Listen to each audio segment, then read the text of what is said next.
안녕하십니까. 뉴스핌 KYD 자동차 배터리 산업 경쟁력 긴급 진단입니다. 저는 사회를 맡은 현대경제연구원 주원 경제연구실장입니다. 자, 오늘은 지난해만 해도 이제 반도체 산업이 상당히 어려웠을 때 우리 한국의 수출을 든든하게 책임져 준 자동차 그리고 배터리 산업의 경쟁력에 대해서 전문가들과 토론을 하는 자리를 갖도록 하겠습니다. 자, 이 자리에 자동차 배터리 산업의 정말 한국의 최고 전문가 두 분을 먼저 모셨습니다. 자, 먼저 김필수 대림대학교 미래자동차학부 교수님 모셨습니다. 네, 안녕하십니까? 네, 안녕하세요.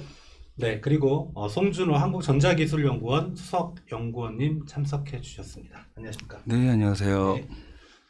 자, 우리 자동차 배터리 산업은 사실 1980년대만 해도 좀 명함도 못 내미는, 제 기억으로는 지금 현대차가 자동차 수출을 처음 했던 해가 1986년, 그리고 날짜로는 1월 22일이었고 울산항에서 포니 1, 아마 포니 엑셀 모델로 제가 기억을 하는데 1000대를 미국으로 수출하기 위해 선정을 했었습니다. 물론 이제 그 이전에도 다른 나라로 뭐 수출이 있었지만 그건 상당히 좀 미약하고, 진짜 자동차 산업의 자동차 시장의 선진국이라고 할 수 있는 미국 시장으로 이제 수출이 그때가 처음 있었고요. 자, 그런데 지금은 현대자동차가 어떻게 보면 세계 올해 자동차상을 휩쓸고요. 그리고 미국 시장에서도 무서운 속도로 마켓 쉐어를 올리고 있습니다. 또한 최근에 이제 전기차와 관련돼서 2차 전지, 배터리 산업의 우리 기업들의 경쟁력도 나날이 높아지고 있습니다. 자동차 배터리 산업은 이제 우리 90년대, 2000년대 우리 반도체 산업이 그랬던 것처럼 세계 경제 그리고 한국 경제 맨 앞에 서서 이끌고 있는 중요한 산업입니다. 그런데 지금 자동차 배터리 산업이 어떻게 100년 만에 정말 가장 큰 변화를 겪고 있습니다. 지금의 성공에 도취돼서 우리가 주저앉고 앞으로 나아가지 않는다면 우리 자동차 산업과 배터리 산업의 미래는 밝지 않을 것 같습니다. 자, 그래서 우리의 대표 산업이라고 할 수 있는 자동차 배터리 산업이 나아갈 길에 대해서 오늘 대화를 나눠보겠습니다.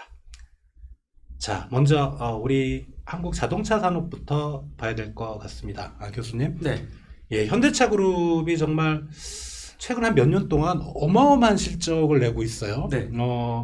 한 몇 년 전만 해도 뭐 전기차로 가냐 수소차로 가냐 좀 거기서 좀 주춤주춤 했었는데 네. 갑자기 뭐 미국에 대한 수출이 엄청나게 높아졌고요.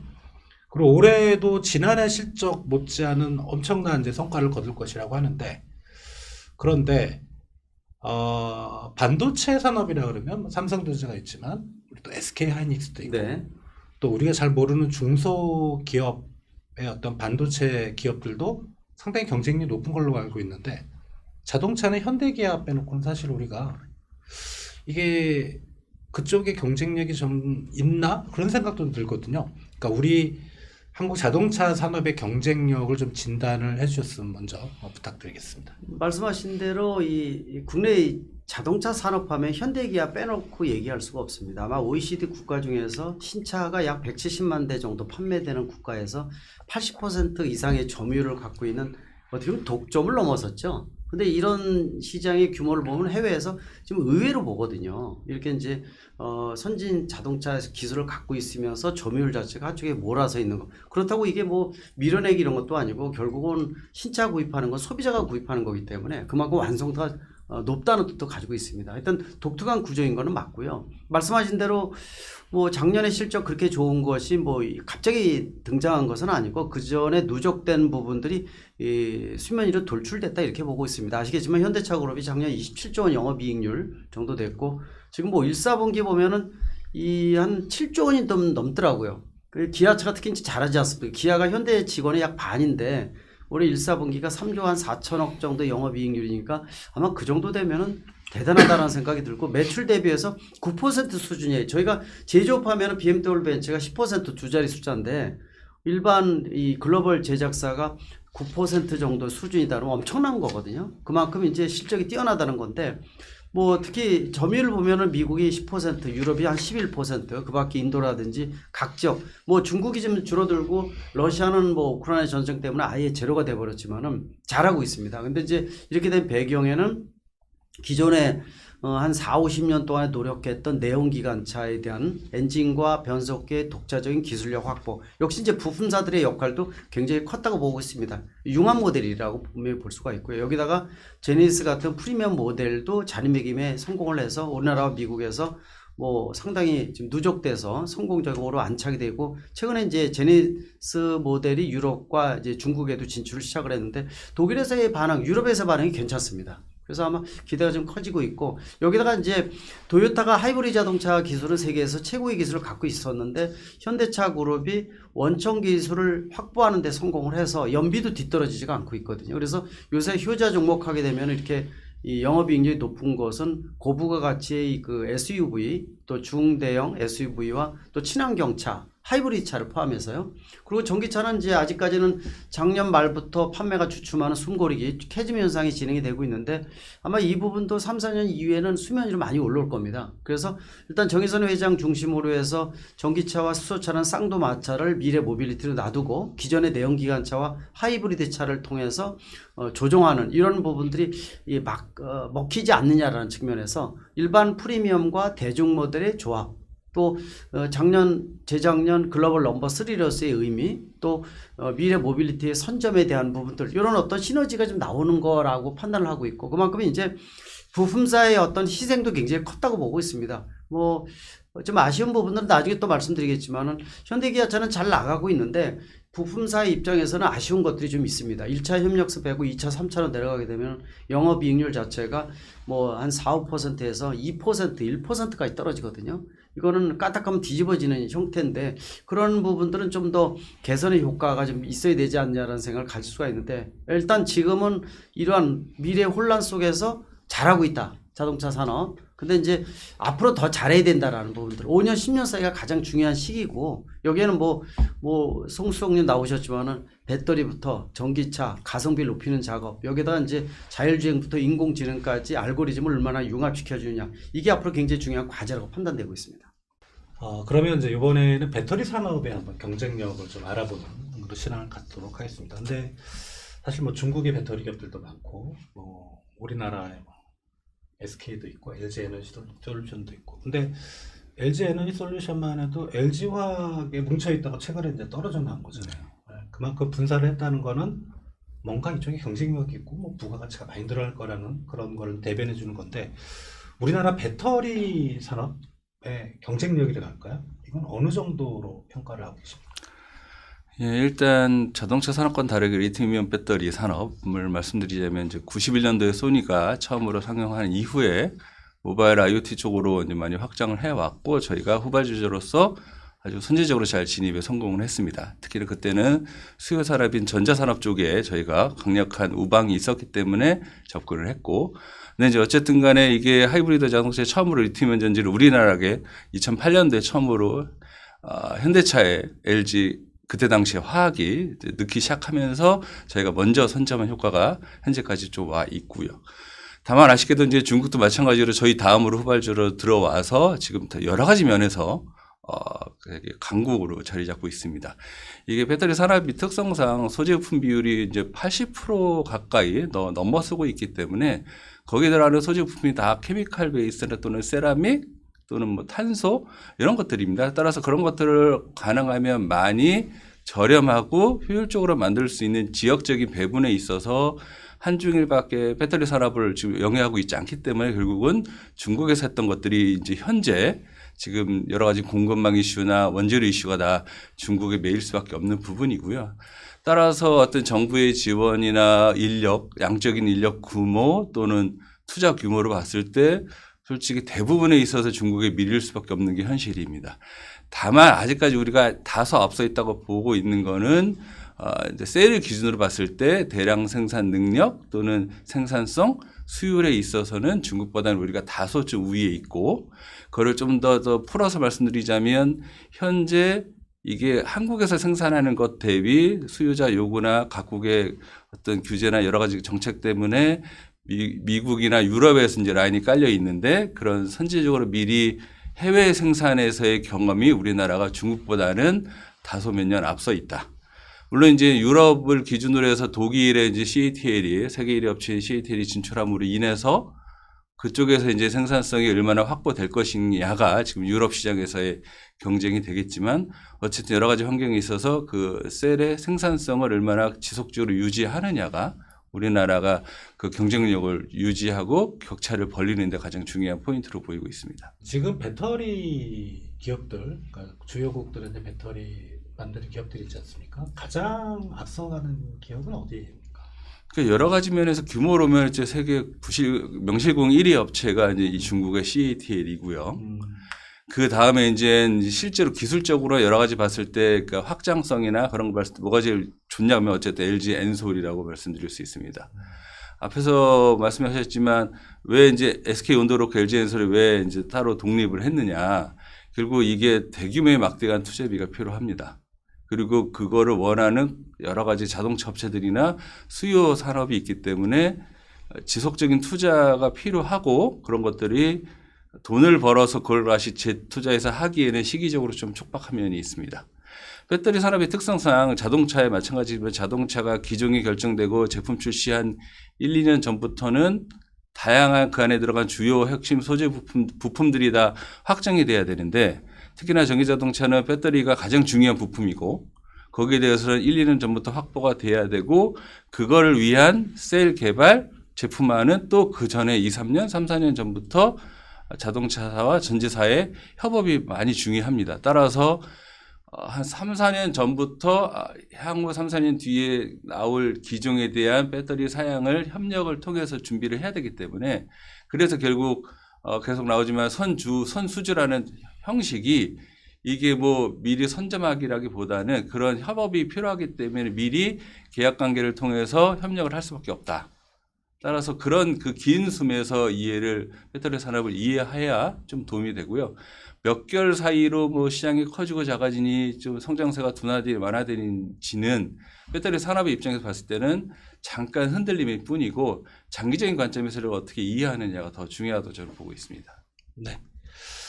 다시 이제 자동차 쪽 얘기를 이제 해보겠습니다. 현대차 잘 나가고 있는데, 네. 잘 나가는 이유가 뭘까요? 강점이 뭘까요? 네.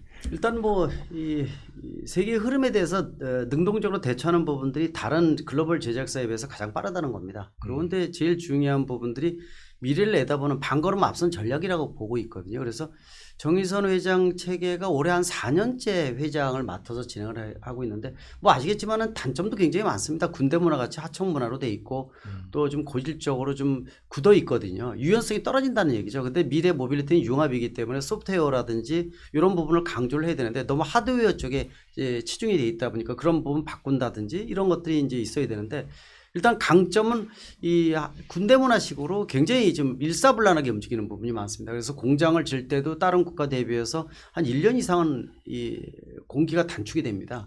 이 주요 부품사가 같이 동반 진출을 하거든요. 20개 정도요. 그래서 옆에다가 포진을 시키고 같이 묶어서 짓기 때문에 굉장히 빠릅니다. 그래서 그런 어떤 시험 기간 또 공장 건설 기간 다 비용에 해당되겠죠. 그리고 현재에 맞는 민맛에 맞는 차종 투입도 굉장히 좀 중요하고요. 또 중요한 부분들이 미래 모빌리티가 전기차, 수소차로 간다 그러겠지만은 실제로 중진국, 후진국에서는 아직도 내연기관차가 주력 모델이거든요. 그러면은 그 지역에 맞는 중저가 모델이면서 현재 문화에 맞는 차종 투입 이런 것들을 능동적으로 대처를 굉장히 잘했다 이렇게 보고 있고요. 특히 가장 중요한 시장이 미국입니다. 미국 하면은 자동차 산업의 중심. 기준도 거기서 만들고 또 시장 규모도 넘버 3 정도 될 정도로 가장 크고, 또 그러다 보니까 미국 시장의 성공 여부가 글로벌 시장의 진출의 잣대가 되고 있습니다.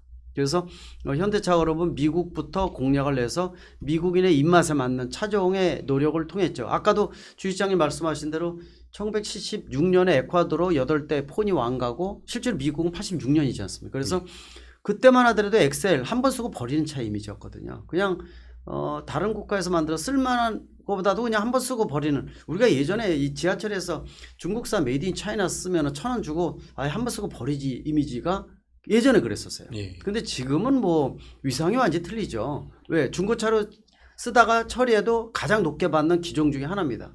그래서 요새 이제 좀 부정적으로 기아 챌린지라 그래서 젊은 애들이 기아차, 현대차 많이 훔쳐가는 것 때문에 지금도 아직도 좀 문제가 있지 않습니까? 근데 많이 훔쳐가는 배경에는요, 이 작물이라 그러죠. 가장 비싸게 받는 데입니다.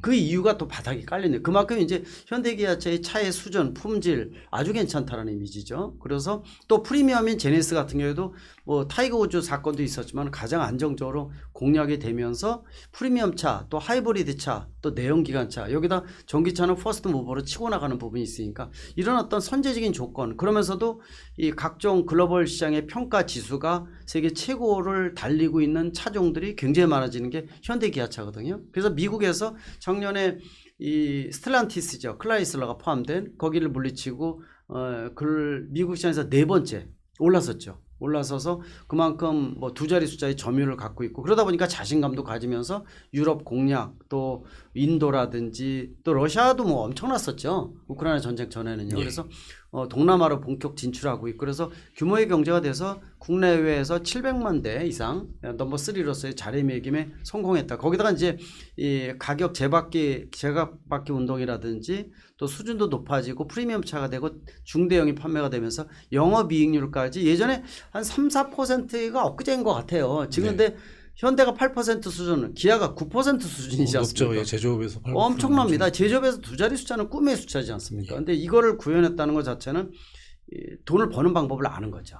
그리고 그만큼 품질과 가격 경쟁력, 또 현재 마케팅, 3박자가 맞는 이런 그림이 제대로 자리매김하고 있다. 그리고 역시 총수인 정의선 회장 체제가 융합 개념으로, 옛날 정무고 회장 계실 때는 뭐 순혈주의 강조했잖아요. 뭐 샘물도 녹여서 내가 다 모든 거 다 만든. 지금은 잘하는 기업을 인수합병한다든지 합정 연행이 굉장히 중요한 시점인데, 그런 것들은 정의선 총수 밑에서 굉장히 잘하는 부분이 있어서 아마 그런 시너지를 제대로 낸다면은 의미 있는 자동차 산업, 또 전기차가 캐즘이지만은 3-4년 이후에는 주도할 수 있는 퍼스트 무버로서 아마 자리매김. 그래서 은근히 그런 얘기도 나오는데 그러더라고요. 넘버원 될 수 있을까? 라는 얘기 있죠. 아, 넘버원이요? 예, 그 얘기가 나와. 예전엔 그 엄두도 못 냈거든요. 예. 넘버 4, 넘버 3 이내만 들어가도 대단하다 그랬는데 요새는 넘버 1, 넘버 이런 얘기가 나온다는 얘기는 그만큼 시너지를 내고 있다는 측면에서 좀 더 고민하면은 나아지지 않을까, 이렇게 좀 그런 강점이 있다, 이렇게 말씀드릴 수가 있습니다. 예. 그러면 이제 반대로 이런 질문을 좀 드려볼 텐데요. 뭐 현대차가 잘 팔린 게 유럽 시장에 잘 팔렸고, 네. 뭐 미국 시장에서 잘 팔렸고, 사람들은 잘 모르지만 신흥국 시장에서도 잘 팔렸거든요. 네. 근데 유럽과 미국은 사실 이제 중국차가 좀 진입하는 데 한계가 있는데, 신흥국 시장에서는 중국차가 최근에 좀 바짝 추격을 하고 있는 것 같아요. 그러니까 우리 뭐 자동차 산업뿐만 아니고 우리가 가진 중화공업들이 대부분 샌드위치라 그러죠. 네. 선진국 기업들과 그다음에 추격하는 중국 사이에 가운데 끼는 우리가 이제 자동차를 뭐 내가 너한테 줄 테니까 어떤 차를 살래? 그러면 네가 원하는 차를 사주겠다. 그러면은 현대차, 기아차를 말하시는 분은 많지 않을 것 같아요. 네. 예. 벤츠, 예, BMW.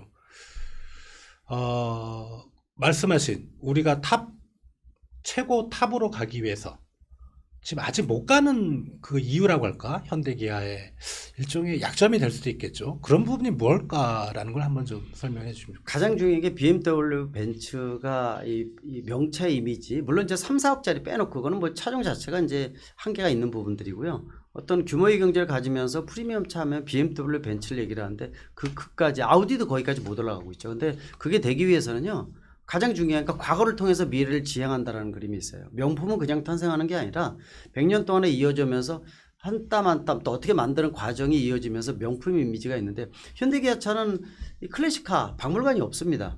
10대 그룹 중에서 박물관 없는 데가 현대기아차뿐이 없을 거예요. 사실 자존심 상하는 얘기예요. 1975년 포니도 제가 구해주거든요. 그러니까 이제 그런 측면에서 물론 이제 지금 강남 삼성동에다가 본사를 짓기 시작을 해서 거기 아마 이 대규모 박물관을 들어갈 겁니다. 아마 그런 부분들도 자문을 여러 가지 해주다 보니까. 근데 이제 그런 부분들이 있어서 명품의 이미지가 탄생하기에는 시간이 많이 걸려요. 보통 4, 50년 이상이 걸리거든요. 근데 뭐 도요타 렉서스도 그렇고 도요타 렉서스보다 반으로 줄인 게 제네시스입니다. 기간을.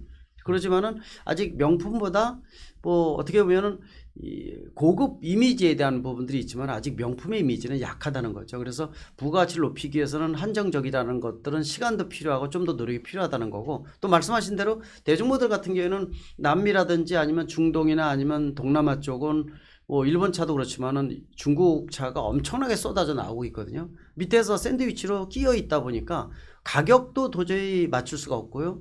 그 다음에 품질에 대한 것들은 또 일본이나 이런 거에 낮다라는 부분들이 있는데, 그러다 보니까 우리는 과연 어떤 그림을 그리면서 시장을 확대할 것인지에 대한 고민은 분명히 있었다고 보고 있습니다. 근데 제가 보기에는 지금까지 몇 년 사이에 나오는 실적 보면은 방향은 정해져 있는 것 같아요. 품질은 할 수 있는 자신감이 있다라는 거. 근데 명품의 이미지는 역시 그림을 잘 그려서 마케팅 전략부터 어떻게 자리매김하느냐도 굉장히 중요할 것 같고, 가격이 좀 고민이 되는 부분입니다. 뭐 전기차는 말할 필요가 없고, 이번에 북경모터쇼에서 공포감을 가진 게 메이드 인 차이나의 공포였거든요. 그 가격을 맞출 수 있느냐? 못 나옵니다. 지금 뭐 울산 공장 연봉 1억 1,000만 원 적다고 난리지 않습니까? 지금 그러다 보니까 경차는 다 위탁 생산하고 있는데, 결국은 낮은 모델들은 해외 공장에서 생산할 수밖에 없고요. 국내 공장은 고부가 가치만 생산해야 될 겁니다. 도요타도 그렇거든요. 렉서스 같은 경우에는 뭐 일본 내에서 만들지만 주로 도요타는 해외 공장에서 만드는. 그래서 근데 우리는 더 이 연봉이 더 올라가고 있기 때문에 이런 고민도 있다는 거죠. 그러니까 비용은 올라가고 또 어떤 마케팅 전략, 품질에 대한 것들, 또 밑에서 치고 올라오는 중국산, 또 중국만 있는 게 아니라 도요타부터 폭스바겐 등등 엄청나게 치열한 게 이 미래 모빌리티 산업이기 때문에, 그런 측면에서는 이게 상대적으로 단점으로 더 작용을 하는 거죠. 새로운 시장 창출, 규모의 경제에 되고, 여기다가 잘 사는 사람들한테 프리미엄 브랜드의 이미지를 넣어서 고급차를 많이 팔아야 되는데, 이런 부분들을 어떻게 잘 버무려 주느냐가 굉장히 중요하고, 또 중요한 것이 지금의 자동차 산업은 기계 산업이 아니라 융합 산업입니다. 뭐 자동차, 전기차는 이제는 전기차 파운드리가 돼서 위탁 생산하고 위에다 덕해 다른 거 씌우고 알고리즘, 소프트웨어만 OTA를 통해서 바꿔주게 되면 천의 얼굴을 가진 차가 바뀌는 이런 시대가 오고 있거든요. 그래서 생태계가 완전히 변하고 있다는 겁니다. 그래서 기존의 내연기관 산업에서 전기차나 수소차로 바뀌게 되면 생태계가 완전히 변하기 때문에 지금 말랑말랑한 그룹으로 바꿔야 되는데, 현대차 자체가 굴뚝산업이기 때문에 그거를 말랑말랑한 유연한 알고리즘 회사로 바꿔야 되는 작업이 이제 정의선 회장의 숙제라고 보고 있어서, 아마 그런 부분들, 내부의 경쟁력을 얼마큼 확보하느냐가 외부 경쟁력까지 확보할 수 있는 가장 중요한 포인트여서 숙제가 어마어마하게 많습니다. 지금 잘 나가고 있지만 앞으로 5년, 10년이 더 중요하다. 분명히 다시 한번 강조할 수가 있습니다. 최근에 이제 우리나라 수출이 이제 회복이 됐는데, 작년에 마이너스 크게 나오다가 이제 4월 들어서 이제 10%가 넘는 그런 수출 전반적인 회복이 있는데, 반도체 좋았고요. 뭐 자동차도 뭐 올해 초에 좀 안 좋다가 4월에 다시 플러스로 수출이 돌아섰고, 근데 유독 눈에 띄게 그 수출이 회복이 안 되는 품목이 있습니다. 바로 2차 전지인데요. 이게 이제 수출만 놓고 봐도 그렇고, 이제 최근에 우리나라 이제 배터리 3사, 그 다음에 뭐 에코프로나 그 다음에 포스코 퓨처엠 같은 배터리 소재 업체들도 1분기 그 경영 실적을 보면 상당히 안 좋았습니다. 예.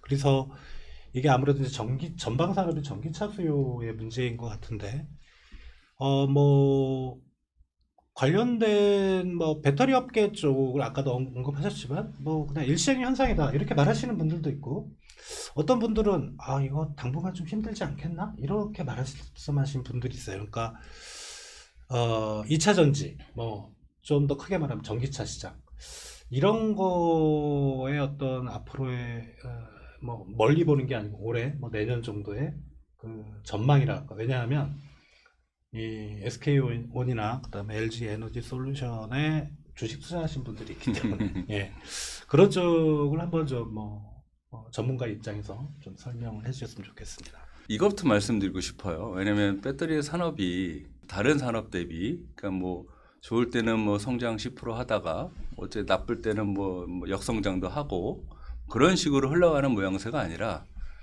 최근에 몇 년 동안은 20, 30%, 30, 40%씩 회사에 따라서는 계속 더블링을 하면서 매출이 성장을 급격히 해왔습니다. 그게 이제 그게 뭐 10년, 20년 계속될 수 있는 거는 당연히 아니고 당연히 그런 급성장하는 시기를 지나서 이제 그 성장세가 주춤하면서 이제 어느 정도 안정화되는 시기에 접하는 것이 이제 전기차의 캐즘이라고 표현을 할 수 있을 텐데요. 올 상반기에 전 세계 배터리 시장의 전기차 배터리 시장의 시장 성장세는 그래도 20%대를 유지하고 있습니다. 이거를 앞에 히스토리 없이 20%로 말씀드리면은 그렇게 많이 성장하고 있나요라고 다들 답을 하셨을 거예요. 제가 말씀드리고 싶은 거는 지금 3, 40%대 성장해서 지금 20%좀 더 나가면 10%대로 이제 좀 성숙기에 접어드는 걸로 보이는 것이 제가 보기에 맞는 거고요. 그게 왜 그러냐면 결국 그게 단기적으로는 작년, 재작년에 리튬 품귀로 인해서 리튬의 탄산리튬 기준으로 단가가 톤당 1억을 넘어섰습니다. 제가 이제 20년 넘게 연구를 해오지만 제가 시작할 초창기 90년 후반, 2000년 초반에 탄산리튬의 톤당 가격이 200만 원이었습니다. 그것이 작년에 1억 1000까지 됐다가 이제 정상화가 돼서 2천만 원이 된 겁니다. 따라서 그때 사놓고 만들었던 양극재나 또는 그때 만들었던 셀의 가격이 연동되어 있기 때문에 꽤 높습니다. 따라서 지금 이렇게 여유 있을 때 당연히 수요사들 입장에서는 좀 쉬었다 갈 수밖에 없는 거고요.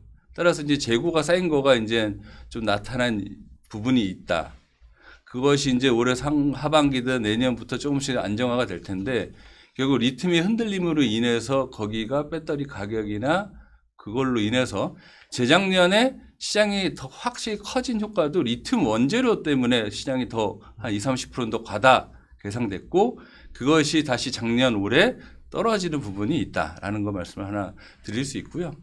다음에 이제 수출 이슈는 이게 가면 갈수록 전지 3사가 만들어지는 배터리 셀의 국내 생산 규모보다 해외 생산 규모가 급속적으로 최근 몇 년간 증가를 했습니다.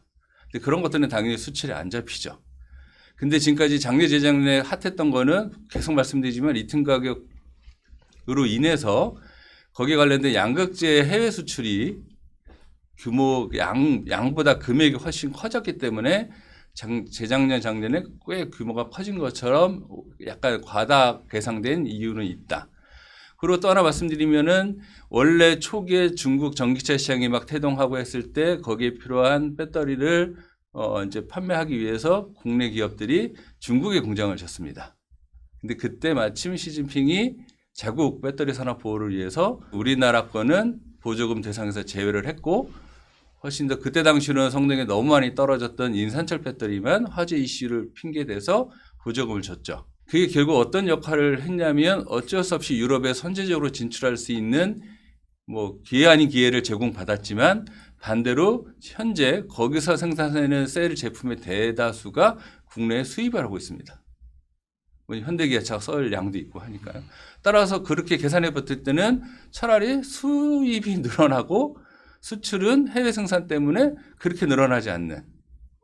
다만 좀 장기적으로 다행인 거는 이제 IRA가 어떻게 될지는 솔직히 좀 더 봐야 되겠지만 IRA의 양극재가 광물로 됨으로 인해서 국내 에코프로나 포스코 그룹이나 등등이 원래 해외 생산을 위한 진출을 스케줄링을 했다가 그거를 조금씩 늦추고 국내 투자를 좀 바꿔줬다는 게 작년, 재작년의 이슈들이고요. 물론 그렇다고 해서 해외 안 나는 건 아닙니다만 국내에서 양극재를 만들어도 보조금 IRA 법의 혜택을 받았기 때문에 그런 면에서는 조금 장기적인 관점에서는 소재 부품 분야의 수출은 안정적으로 늘 수가 있다. 다만 셀 수출은 더 이상 늘기는 현실적으로 국내 수요가 늘지 않는 한 늘어나기는 쉽지 않다라고 정리할 수 있을 것 같습니다. 네. 이제 배터리 산업의 뭐 실적도 실적인데 이제 미래에 대해서 좀 불안하게 보시는 분들이 뭐냐면 배터리 기업들이 국내에도 뭐 많이 투자를 했고 특히 미국의 현지에도 많이 투자를 했고 근데 최근에 좀 공급 과잉이라는 이슈가 좀 있는 것 같습니다. 물론 이제 중국산 배터리가 뭐 선진국 시장으로 좀 들어가기 어려운 지금 그런 무역 장벽이 형성돼 있지만 결국 이게 돌고 돌아서 이게 과당 경쟁 결국은 생산 능력은 많은데 제값 주고 못 파는 배터리 가격은 점점 떨어질 수 있고 그럼 우리 기업들이 투자한 부분이 어떻게 되느냐 우리 기업들 배터리 기업들이 이제 어려워지는 게 아니라 이런 부분들이 있거든요.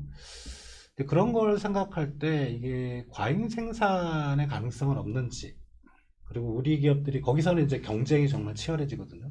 중국 배터리 기업들과 이제 세계 시장에 경쟁을 해야 되는데 거기서 우리 기업들의 어떤 경쟁력이 장점은 뭐고 또 중국산 제품에 대해서 밀리는 부분은 뭔지 그런 부분을 한번 좀 설명해 주셨으면 좋겠습니다. 예, 일단은 그 현실적으로 현재 전 세계 전기차 시장의 과반이 60% 이상이 다 중국 내수입니다. 그리고 중국 내수에서 당연히 뭐 보이지 않는 차별로 인해서 거의 100% 중국산만 사용을 하고 있죠. 이제 그런 것들로 인해서 되게 짧은 시간에 중국의 배터리 업체들은 많은 필드 데이터와 많은 경험을 가지고 있습니다. 뭐 혹 모르시는 분들은 중국이 인산철은 되게 잘하고 삼원계는 못한다고 하시지만 중국 내수의 반은 삼원계고요. 반은 인산철입니다. 물론 삼원계 전지 중에서 우리보다는 약간 좀 뭐 한 수 정도 뒤쳐져 있다고 얘기는 하지만 CATL에서 만들어진 삼원계 배터리는 성능이나 여러 가지 면에서 거의 우리나라 전지 3사 하는 것과 거의 동등하다 보시면 됩니다. 다만 아직 물음표인 것이 거기서 아주 효율적인 가격 경쟁력을 갖고 있는데 이것이 결국은 중국 정부의 보이지 않는 지원, 보조금 그 포션이 얼마가 될 것이냐는 거는 아직 뭐 공개되고 있지는 않죠. 그래서 그 기술을 척도를 보려면 결국은 헝가리나 폴란드에 나가 있는 우리나라 기업의 생산하는 생산력이나 가격, 그리고 거꾸로 독일에서 CATL이 만들어내는 배터리의 가격, 성능, 이런 것들이 소재 부품 분야를 빼고는 셀 제조와에 관련돼서는 두 개를 비교할 수 있는 하나의 척도가 될 것이고, 거기서 얼마나 접근을 하느냐가 유럽 시장에서 우리의 경쟁의 가장 큰, 지금 저희가 작년, 재작년까지는 약간이나마 위에 점했지만 가면 갈수록 좀 CATL이나 BYD에 밀리는 부분도 여러 가지 이슈가 있을 것 같습니다. 근데 이제 그 전지의 성능이 중요한 게 아니라 자동차사가 생산을 할 때는 계속 말씀드리지만 몇 년 전, 몇 년 후를 고려해서 규모를 결정합니다. 따라서 그거를 선제적으로 확인받을 방법은 우리가 라인을 투자할 예정이고 그 라인도 최소한 몇 년 전부터 투자가 들어가야 됩니다. 그런 면에서 이제 두 가지의 작전이 나왔는데요. LG나 SK 같은 경우에는 중국의 급격한 투자에 대응하기 위해서 최대한 전사를 노력하고 JV를 통해서 해외 진출과 투자를 해왔습니다. 투자를 하고 바로 투자하자마자 돈이 벌리는 것이 아니고 못해도 2, 3년 뒤에 이제 돈이 벌리는 상황이기 때문에 그렇게 접근을 할 수밖에 없었던 거고요. 그게 지금 투자 과잉이고 뭐 오늘 어저께 기사 보니까 90조를 투자했는데 그거 다 말아먹는 거 아니냐라는 얘기도 있었지만 이게 계속 이렇게 만들어서 건전지처럼 바로 만들면 내일 모레 수요가 있어서 팔리는 것이 아니라 계약된 관계로만 팔리는 거죠. 그 계약의 수준이 아주 공고하진 않기 때문에 지금 최근에 상반기 또는 그렇게 좀 문제가 있겠지만 반대로 거꾸로 작년 재작년까지 아마 삼성 SDI가 왜 이렇게 소극적이냐라는 기사들 꽤 있었습니다. LG나 SK 대비. 삼성 입장에서는 이제 방향성이 다른 겁니다. 시장이 열릴 때를 선점하는 것보다는 시장은 충분히 안정적으로 열릴 것이고 후발로 들어가서도 충분히 우리의 점유율이나 매출은 확보할 수 있다. 자기네들은 부가가치를 최대하고 이익률을 극대화하는 쪽으로 좀 뒤에 살짝 뒤에 뒷편에 서서 천천히 걸어가도 된다라고 판단을 하고 SDI는 그렇게 투자를 해왔습니다. 따라서 올해 상반기 1일에서 3월부터 나왔지만 삼성의 성장률이 30몇 %인가로 기사가 나왔습니다. SK는 적자로 돌아섰고 뭐 매출도 줄어들었고 LG는 뭐 한 10%대 이렇게 되겠지만 그러니까 결국 시장을 바라보는 관점이 있어서 이것도 또 모릅니다. 또 5년 뒤쯤 봤을 때는 이렇게 미리 선투자했던 게 효과를 더 볼지 삼성처럼 차근차근 가는 것이 효과를 볼지는 보다 먼 미래가 얘기는 하겠지만 제가 말씀드리고 싶은 거는 중국은 지금 CATL, BYD 말고는 벌써 정리수순에 할 정도로 1, 2등과 나머지의 격차가 심해지고 있습니다. 3, 4는 특히나 SK와 LG 다르고 삼성 좀 다르죠. LG는 큰형으로서 좀 주도해서 앞으로 투자하면서 나가야 될 필요성이 있고 SK는 제3의 업체도 살아남을 수 있다는 근거를 마련해 줘야 되고 SDI는 둘째로서 적당히 이익률 높은 전기차용뿐만 아니라 ESS용이라든가 다른 모바일 쪽에서도 충분히 더 경쟁력 있게 차근차근 나가는, 즉 포트폴리오가 어느 정도는 꽤 구축되어 있는 모양새로 투자와 생산이 병행되고 있다. 이제 그런 면에서 좀 강점이 좀 있을까 보고 있고요. 솔직히 계속 말씀드리지만 80% 이상의 소재 부품이고 거기에 필요한 원재료가 다 국내에 있는 것들이 전혀 거의 없기 때문에 중국 대비 저희가 강점이라고는 계속 말씀드린 셀 생산 능력 정도, 수율 이거 말고는 대부분이 다 밀려 있습니다. 다만 다행히도 유럽의 친환경 정책이나 미국의 IRA법 등의 뭐 돌려 말하자면 중국 특정국 의존도를 너무 하면 안 되겠다는 가장 중요한 기치로 인해서 저희가 좀 시간을 번 것이 있습니다. 그러니까 지금은 중국산이 너무 싸다 그래서 다 사줄 수 있는 환경이 아니게 세계 경제가 바뀌고 있기 때문에 중국을 제외한다면 누가 가장 믿음직스럽냐 입장을 봤을 때는 일본은 너무 우리보다도 너무 소극적이고 너무 늦어지고 있기 때문에 우리나라밖에 실질적인 대안이 없다는 거고요.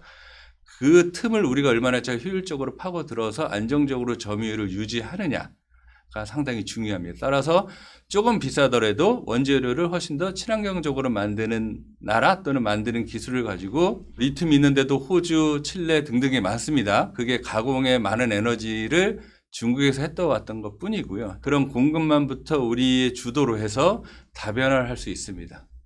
우리가 주도하는 건 좀 말이 안 되고요. 우리나라가 뭐 돈이 많은 것도 아니고 원재료가 있는 것도 아닙니다만 다행히도 중국을 제외하고는 전 세계에 있는 리튬, 니켈, 코발트 등등의 배터리에 필요한 여러 가지 자원들을 사줄 수 있는 바이닝 파워가 있습니다.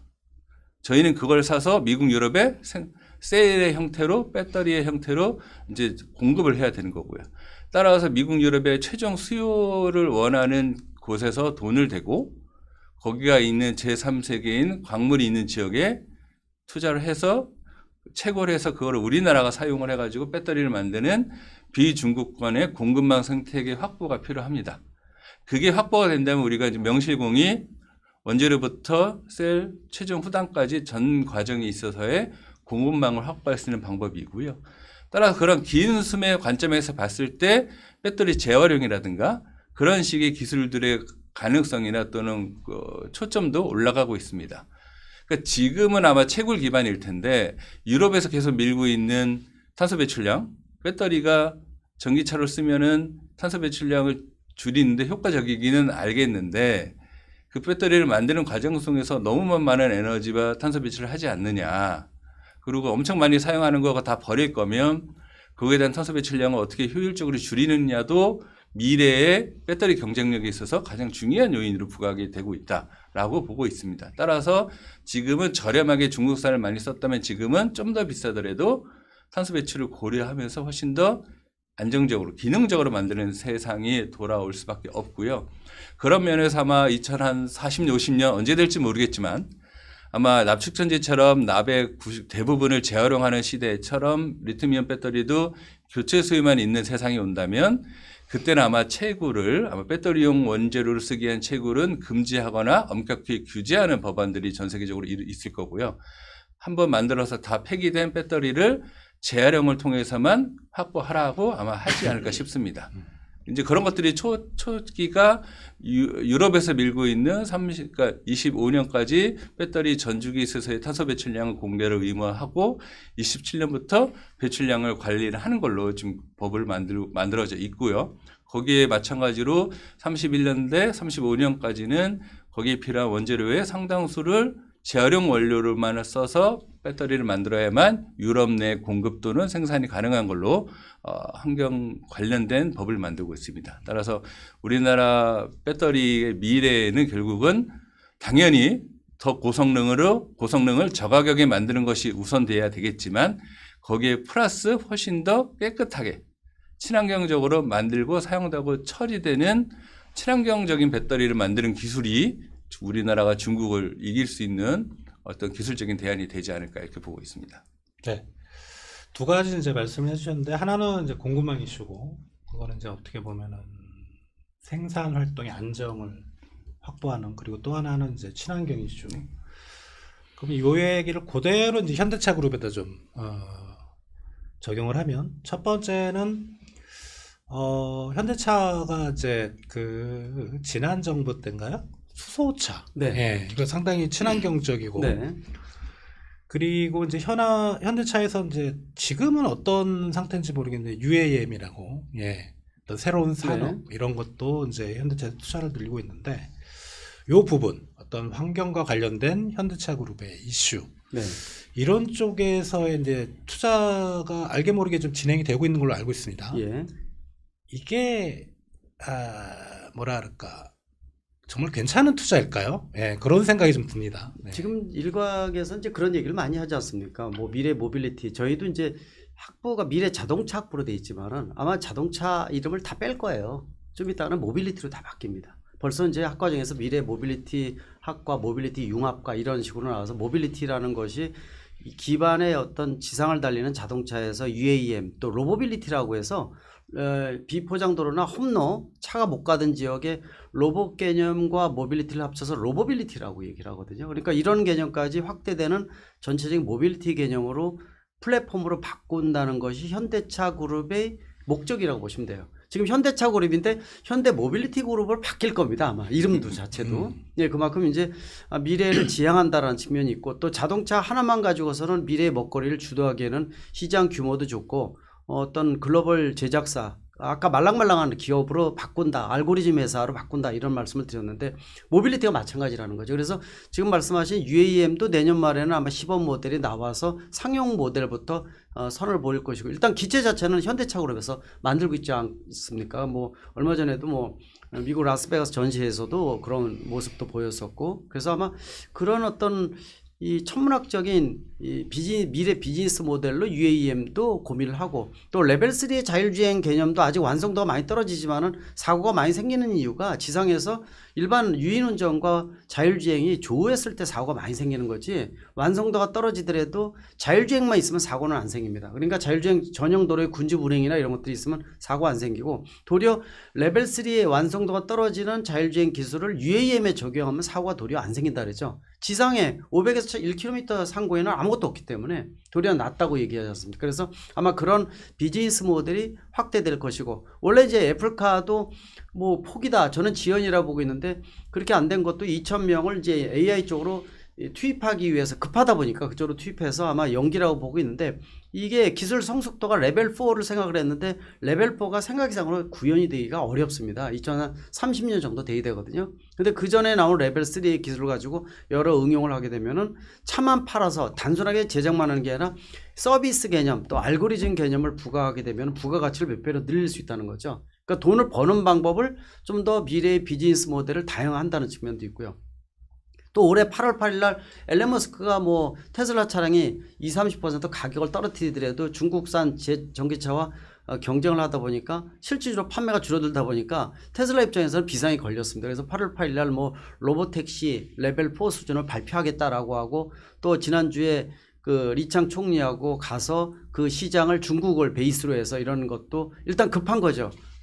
베이징 모터쇼 전시도 안 하면서 날아갔거든요. 그 이유가 이제 그 레벨 4의 시장을 미국 샌프란시스코도 엉망인데 중국 시장을 타겟으로 했다는 거죠. 그 시장을 얻은 겁니다. 그래서 아마 8월 8일 발표하는 거에 기대감이 있는데 아마 현대차 그룹도 그런 그림이 있는 거죠. 예를 들어서 또 테슬라에서 요새 얘기하는 것 중에서 휴머노이드 로봇 같은 거 그런 것들 아틀라스 같은 거 발표하고 있는데 현대차도 보스턴 다이나믹스 인수하면서 요새 스팟을 시작으로 해서 뭐 스트리치라든지 다양한 물류 로봇 이런 것들이 상용 모델이 앞으로 준비가 착착 진행되고 있어서 아마 이런 것들이 자동차 산업과 융합을 하면서 생산부터 일선의 소비 시장에 이르기까지 다양하게 포진을 하면서 모빌리티를 좀 더 다양화시키겠다는 그림을 갖고 있기 때문에 그런 측면에서는 좀 더 미래 산업 특히 이제 이 전기차와 수소차는 그 다음 세대지만은 이거를 베이스로 해서 여기다가 자율주행부터 알고리즘을 얻는 플러스 알파해주는 융합 모델이기 때문에 그런 그림을 어떻게 구현해 가느냐가 상당히 중요한 관건으로 보고 있어서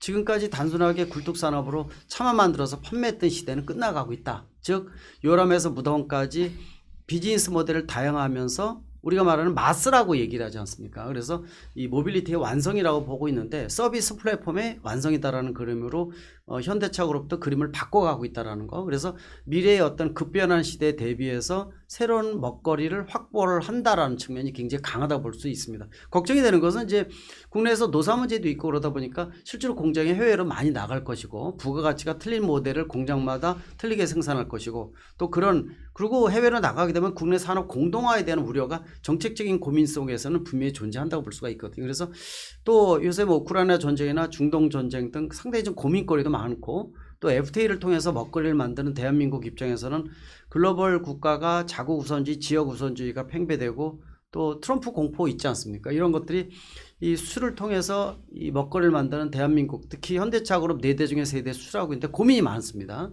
그런 여러 가지 극복 과제를 어떻게 넘어갈 것인지에 대한 고민이 있다는 거기 때문에 일단은 장점을 극대화하고 단점을 최소화하는 이런 전략을 가면서도 시대의 흐름에 능동적으로 대처할 수밖에 없는 그런 현안이라고 분명히 보고 있습니다. 네. 앞에 이제 그 배터리 산업 말씀해 주실 때 중요했던 이슈가 이제 공급망, 광물, 아무래도 이제 그 소재가 중요한데 이게 어떻게 보면 배터리 산업보다 이 자동차 산업이 공급망 이슈가 더 중요할 수도 있겠어요. 왜냐하면 그렇습니다. 어마어마한 부품이 들어가잖아요. 예. 그리고 뭐 국내 영세 기업들이 생산하는 부분도 있지만 뭐 제 기억으로는 한 코로나 떴을 때 와이어링 하네스 말도 안 되는 그런 전선 쪼가리 때문에 네.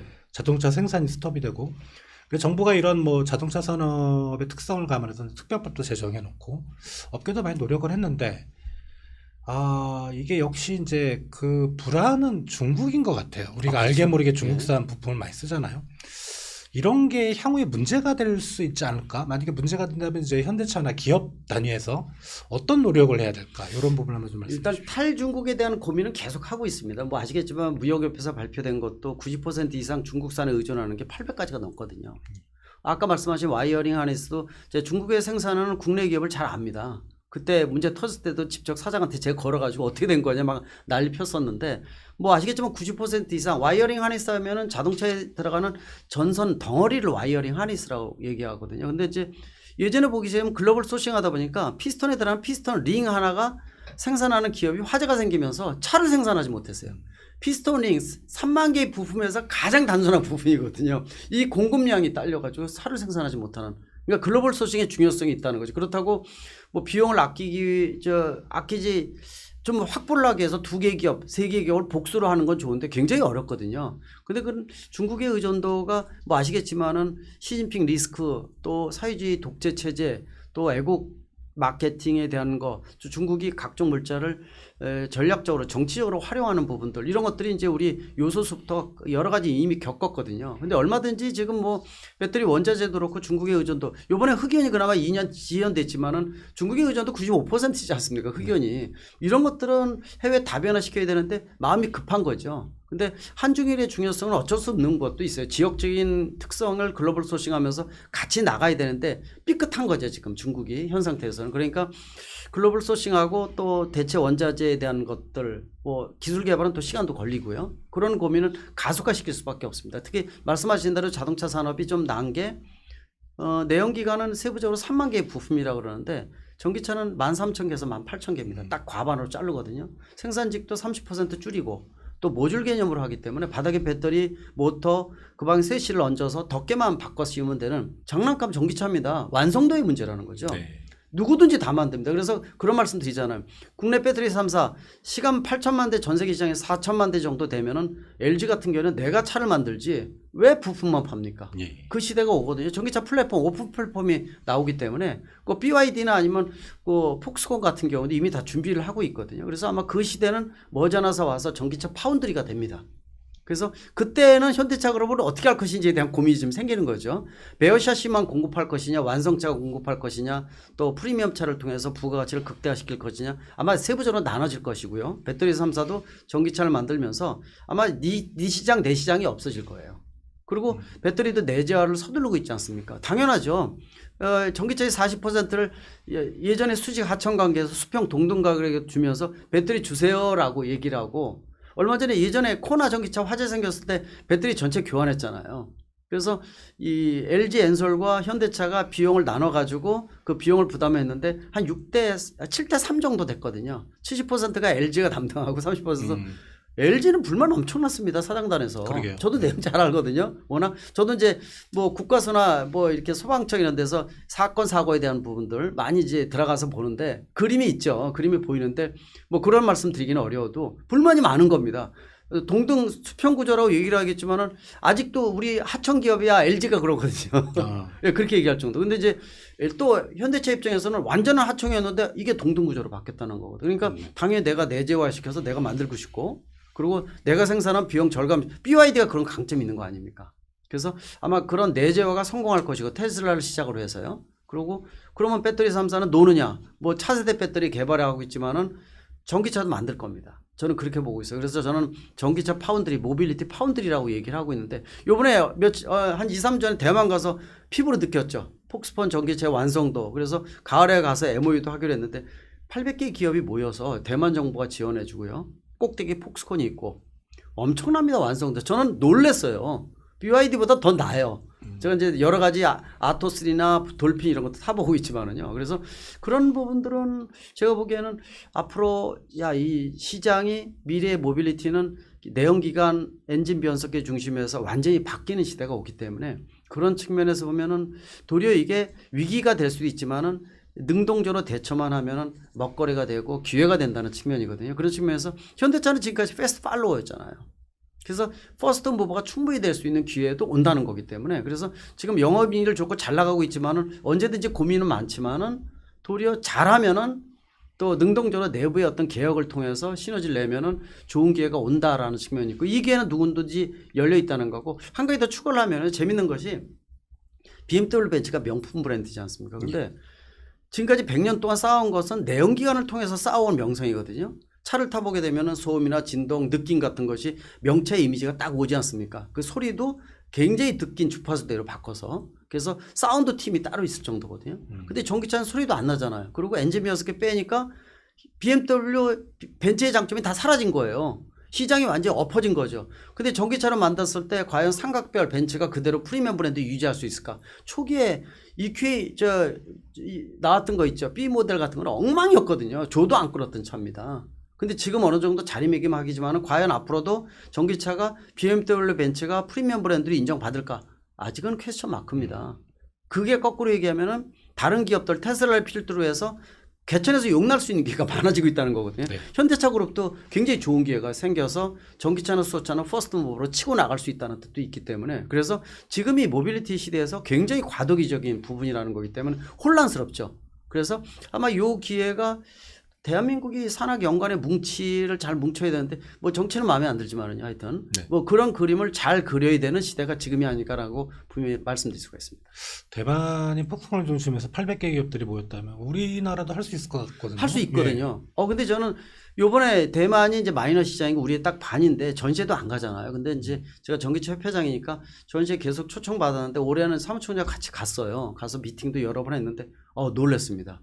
차들 완성도도 저 자세히 보지만은 이미 대만 내에서 판매하고 있고요. 올해 12월에 모델 B라는 모델 또 판매가 시작된 다 전시가 됐는데 완성도 디자인부터 시작을 해서 또 MIB라고 800개 기업이 모여 있는 그 그룹도 미팅을 했거든요. 그래서 가을에 이제 보고 또 구체적으로 좀 진행을 하기로 했는데 그래서 제가 칼럼도 미리 써놨는데 엄청납니다. 보고 놀랐어요. 그래서 여기가 나왔을 때 우리가 어떻게 해야 되지라는 거 있죠. 과연 우리가 이런 모델을 저렴하게 만들 수 있을까라는 그런 그림이 있어서 아마 숨어있는 그 적들 중에서 강자들이 굉장히 많을 것 같아요.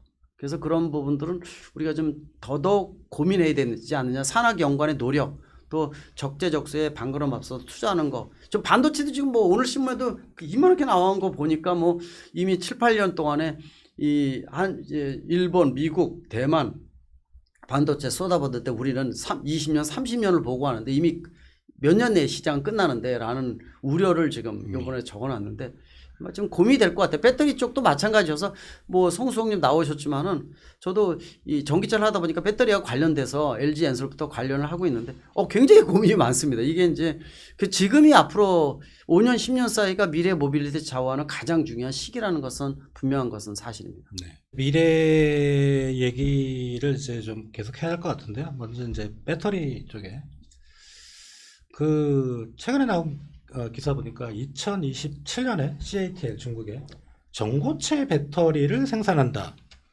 저는 문외한이라 도대체 전고체 배터리는 뭔지, 배터리 다 고체 아닌가요? 그런 얘기가 좀 들리고 근데 뭐 그 내용에 읽어보면 지금 또 전고체 배터리 분야의 최강자는 또 일본 기업이라고 그러네요. 그러니까 그런 쪽에 어떤 개발 경쟁이 붙었다. 이게 배터리 산업의 앞으로 이제 방향이 그쪽인지, 전고체 배터리가 먼저부터 좀 설명을 해주시고, 네, 또 배터리 산업 미래에 대해서 좀 말씀해 주십시오. 네. 일단 이게 지금 배터리라 하면 일단 뭐 예전에 아직도 자동차 시동력에 쓰는 납축 전지부터 아마 기억하실 거예요. 각형으로 되어 있던 니켈 카드뮴 전지, 니켈 소수 전지에서 리튬 이온 전지가 됐죠. 근데 앞에 세 개의 전지는 모두 물론 다 액체가 들어갑니다. 전에 액이라는 성분의 액체가 들어가는데 예. 앞에 세 개는 당연히 물 베이스의 액체가 들어갑니다. 따라서 불이 혹시 나더라도 물이 있기 때문에 굳이 불이 크게 확전되거나 이럴 리는 별로 없습니다. 다만 물이 들어갔기 때문에 그 앞에 말씀드린 모든 배터리는 단전지 하나의 셀을 기준으로 전압이 1.2V입니다. 근데 이제 리튬이온 전지가 소니가 처음 만들었을 때 그거를 획기적으로 뛰어넘어서 물이 아닌, 쉽게 말씀드리자면 불에 잘 타는 유기 전해액을 썼기 때문에 전압을 3.6V를 올릴 수 있었습니다. 물론 거기는 이제 리튬 이온을 썼기 때문이기도 하죠. 따라서 전압이 그만큼 높아졌다는 것은 기존에는 사용하기 힘들었던 100V, 300V, 지금 뭐 800V, ESS는 1000V급의 고전압 응용 분야의 배터리를 직렬로 원래 300개, 400개 연결하는 것을 100개만 연결함을 쓸 수 있는 시대를 열게 만들었습니다. 그게 이제 리튬이온 배터리가 되는 거죠. 다만 그런 성능의 강점을 가진 것만큼 불에 타기 쉬운 유기전해액을 썼기 때문에 따라서 불이 날 수 있는 환경만 된다면 엄청 많이 잘 탄다는 게 문제입니다. 물론 불이 나기 위해서는 발화점 이상의 온도와 산소와 탈 것이 필요한데 일단 산소는 아쉽게도 양극 소재가 충전된 상태에서 온도가 올라가면 산소를 방출합니다. 그게 이제 삼원계 배터리의 가장 큰 단점이기도 하고 그만큼 고성능이 된 거 하고요. 인산체 배터리는 그런 상태에도 산소를 거의 발생하지 않습니다. 따라서 불은 나지만 인산체 배터리 경우에는 외부의 산소만 충분히 막아주면은 화재를 소화시킬 수가 있는 반면에 삼원계 배터리는 완벽하게 산소를 제어한다 할지라도 안에 있는 발생하는 산소가 다 소모되기 전까지는 불이 원칙적으로 꺼지지가 않습니다. 그럼 지금 보통 화재가 나는 전기차는 말씀하신 그 배터리, 인산체 배터리 불이 나죠. 근데 불이 엄청 오래 많이 지속되지는 않는다는 겁니다. 그러니까 화재를 억제나 지연할 수 있어야 되는데 삼원계 배터리 불이 나면 솔직히 날 때까지 기다리던가 가량의 물을 해가지고 발화점 이상의 온도를 낮추는 방법밖에 없습니다. 그러니까 산소를 막는 방법으로는 화재를 막을 수가 없다는 거고요. 따라서 그만큼의 이제 성능에 있어, 그러니까 안전성에 있어서의 가장 큰 차이가 발생을 하는 것이 그 어쩔 수 없는 이제 그 배터리의 그 특성인데 그럼에도 불구하고 거꾸로 이해하자면은 그렇게 위험하지만 사용을 하기 위해서, 즉 배터리에 한번 충전해서 차가 많이 가기 위해서 고성능 배터리가 필요했기 때문에 그만큼 안전성은 다른 방식으로 확보를 해야만이 가능하다. 그런 측면에서 전고체 전지라면 그게 만약에 액체 전해질을 안 쓰고 그게 고체 전해질이라면 온도가 많이 올라가서 불이 날 수 있는 환경이라 할지라도 탈 수 없지 않느냐가 이제 시작이 됩니다. 그것이 이제 일본의 도요다가 가장 많이 했고 가장 앞서 있다고 말씀드리겠는데요. 원래 일본이 소니가 처음으로 하고 나서 이것도 이제 한번 차에 넣어봐야 되겠다. HV 하이브리드 전기차에 이제 넣으려고 시도를 했을 때 도요다 입장은 리튬이온 전지는 성능은 되게 좋은데 아무래도 불이 날 수 있는 환경이 심하니까 그걸 담보할 수 없겠다. 자동차사 입장에서 그리고 그 전에 자기네들이 원래 갖고 있는 일본이 갖고 있는 니켈 수소 전지 기술로도 충분히 하이브리드 자동차는 커버할 수 있다고 해서 전 세계 최초의 하이브리드 자동차에는 니켈 수소 전지가 탑재가 됐습니다. 근데 거기에 있어서 뒤처진 우리나라는 니켈 수소 전지를 하는 나라도 아니었고 기술적으로도 아니니까 우린 그러면 리튬이온 전지를 넣어봐야 되겠다 해서 세계 최초로 우리나라가 넣은 겁니다. 그러니까 FM대로 말씀드리면 우리나라가 제일 잘해서 넣은 게 아니라 일본은 못하고 있는데 안 하고 있었는데 우리가 선제적으로 먼저 해서 차에 넣었던 것이고요. 따라서 도요타는 화재로부터 안전할 수 있는 배터리가 있다면 매력적이지 않겠냐 싶어서 꿈의 전지라고 불리울 정도로 전고체 전지를 꽤 많은 시간 동안 꽤 많은 자금을 투자해서 연구 개발을 아직도 해오고 있습니다. 원래 그 올림픽 때 그거를 좀 뭐 보여준다고 했다가 지연이 되고 조금씩 뒤처지고 있습니다만 가장 앞서 있는 건 일본이라 보고 있고요. 중국은 좀 사정이 다릅니다. 중국은 그게 정확히는 풀리 전고체 전지냐 고체를 포함하고 있는 반고체 전지냐라는 이슈도 있고 중국은 여러 가지 특성상 나와서 돌아다니기 전까지는 얼마까지 믿어줘야 되느냐라는 것들이 이슈가 있습니다. 왜냐하면 중국도 중국 정부의 여러 가지 투자를 받고 자금 지원을 받기 위해서는 계속 뭔가의 신제품이라든가 신기술을 계속 이제 얘기를 할 수밖에 없는 환경이고요. 반대로 우리나라 전지 3사는 그런 기술이 있다면 굳이 보여주려고 하지는 않습니다. 왜냐하면 3사 간의 경쟁도 있고 이렇습니다. 그래서 우리나라도 어쨌든 삼성 SDI가 위주로 해서 S라인이라고 해서 전고체 라인을 깔았고 그렇게 진행이 되고 있고 정부에서도 좀 늦긴 했지만 올해 7월 1일자로 아마 기사 보셨을 겁니다.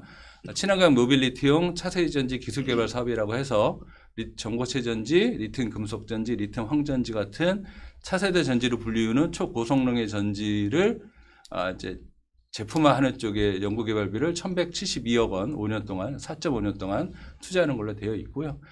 다만 여기서 말씀드리고 싶은 거는 아마 기사 진짜 많이 보셨을 겁니다. 게임 체인저, 전고체 전지 뭐 이런 식의 게임 체인저는 안 될 거고요. 원래 전고체 전지나 리튬 금속 전지들이 리튬이온 전지 나오기 전부터 있었던 테마들입니다. 꿈의 전지이기도 하고 다만 여러 가지 과정상 그리고 가장 큰 이슈는 그런 겁니다. 만약에 리튬이온 전지가 한 번 충전해서 겨우 100km, 200km밖에 안 간다. 더 이상의 기술 개발이 없다. 라면 한 5배나 10배 더 비쌀지도 모르는 전고체 전지도 만약에 걔가 300km 이상을 갔다면 그쪽 시장이 열렸을 가능성이 있습니다. 특수한 환경으로요. 근데 지금은 아시다시피 배터리를 100kWh나 심해는 150kW를 넣으면 뭐 1000km도 간다는 얘기가 나오고 있는 와중에 그리고 이게 지금 화재 이슈가 너무 커서 이 차 못 사겠다 하는 분위기가 아닌 다음에야 전고체 전지가 굳이 이 시장을 잠식할 이유가 전혀 없습니다. 다만 전고체 전지나 다른 전지군이 제가 보는 관점은 이 시장을 다변화하고 확장하는 데 기여할 수 있다고 저는 보고 있습니다. 지금 예를 들어서 이렇습니다. 지금 100도가 되는 환경에서 배터리가 필요할 수 있습니다. 모빌리티용이든 다른 용도건. 근데 현재 리튬이온 전지로는 100도 환경에서 사용이 불가합니다. 근데 전고체 전지는 이론적으로는 다 고체로 되어 있기 때문에 100도든 거꾸로 영하 50도든 작동이 가능합니다. 따라서 그런 특수한 환경용, 뭐 극한 환경용이나 우주용부터 하나하나씩 진출이 될 것이고 현재 기준으로는 5배 될지 10배 될지 가격도 모르겠습니다만은 그렇게 된다는 거고요. 다만 27년이나 30년 이내에 전기차용 전고체 전지를 상용하겠다는 취지는 상용하기보다는 연료전지차가 나온 지 꽤 오래됐지만 연료전지차가 아직 돈을 벌리고 있지는 않지 않습니까? 연료전지라는 것이. 왜냐하면 실증은 필요하기 때문에 따라서 충분히 차에 넣어서 돌아갈 정도의 기술을 보여주는 차원인 거지 그때부터 돈이 벌리는 건 아닐 거다라는 거 말씀드리고요. 다만 그럼에도 불구하고 이걸 왜 해야 되느냐 이슈가 있습니다. 돈 안 벌릴 것 같은데. 근데 그건 다른 문제죠. 지금 리튬이온 전지가 전기차용으로 들어간 지가 이제 뭐 10년 좀 뭐 넘어 15년쯤 되고 있는데 과연 지금 후발주자로 하는 노스볼트나 이런 데가 어느 정도 시간이 지나야 한국이나 중국 정도의 기술 수준을 갖게 될 것이냐는 아무도 모르고 있습니다. 결국 이 전지 기술은 아직까지는 아날로그적이고 암묵지적으로 흘러가고 있기 때문에 업력이 많이 중요합니다. 따라서 전고체 전지 같은 차세대 전지 시장이 2030년 넘어서 열릴지 40년에 열릴지 제가 말씀드린 열린다는 기준은 돈이 벌릴 수 있다는 뜻으로 봤을 때 그러면 그때 가서 개발을 한다고 진입할 수 있을 것이냐가 아닌 거죠. 지금 리튬이온 전지 시장을 봤을 때는 미리 먼저 오랫동안 준비했던 소수의 몇 개 기업만이 향후의 시장을 독식할 수 있다는 거로 보이고 있고요. 그렇기 때문에 지금 이 차세대 전지 기술을 확보하고 있는 기업이 기술력에 대한 외부적인 검증이 크기 때문에 그게 상용 배터리의 매출 증대나 또는 점유율에도 도움이 될 거라고 보고 있습니다. 2035년 40년대에서 뭐 한 전 세계 시장이 500조, 1000조가 되는 리튬이온 배터리 시장이 열린다면 그중에 아주 작은 규모 한 뭐 50조, 100조, 5%, 10% 정도의 차세대 전지 시장이 열릴 수 있다고 보고 있습니다. 다만 현재 리튬이온 배터리의 이익률이 5에 가까운 한 자리고요. 소재 부품은 10에 가까운 한 자리라고는 하지만 그렇게 봤을 때 향후 1000조가 되는 리튬 배터리 시장에서 박리담회식으로 그냥 언젠가는 건전지 팔듯이 되는 시대가 올 거고요. 그럴 때 100조, 50조라는 차세대 전지 시장은 아마 이익률이 못해도 두 자리가 될 수 있는, 왜냐하면 특수용이고 특별한 용도로 쓰이기 때문에 따라 그 시장은 리튬이온 전지의 대체 시장이 아니라 새로운 특수형 전지 시장으로서 시장을 더 확장시키고 확대되는데 도움이 될 수 있을 거다라는 측면에서 미리 우리나라도 선제적으로 준비를 해야 되고 마치 우리나라는 서로 협력도 하지만 경쟁도 하는 세 개의 축이 있기 때문에 전지 3사가 서로 경쟁하면서 아마 좋은 결과물을 뭐 10년 이내에 충분히 만들어낼 수 있지 않을까 이렇게 보고 있습니다.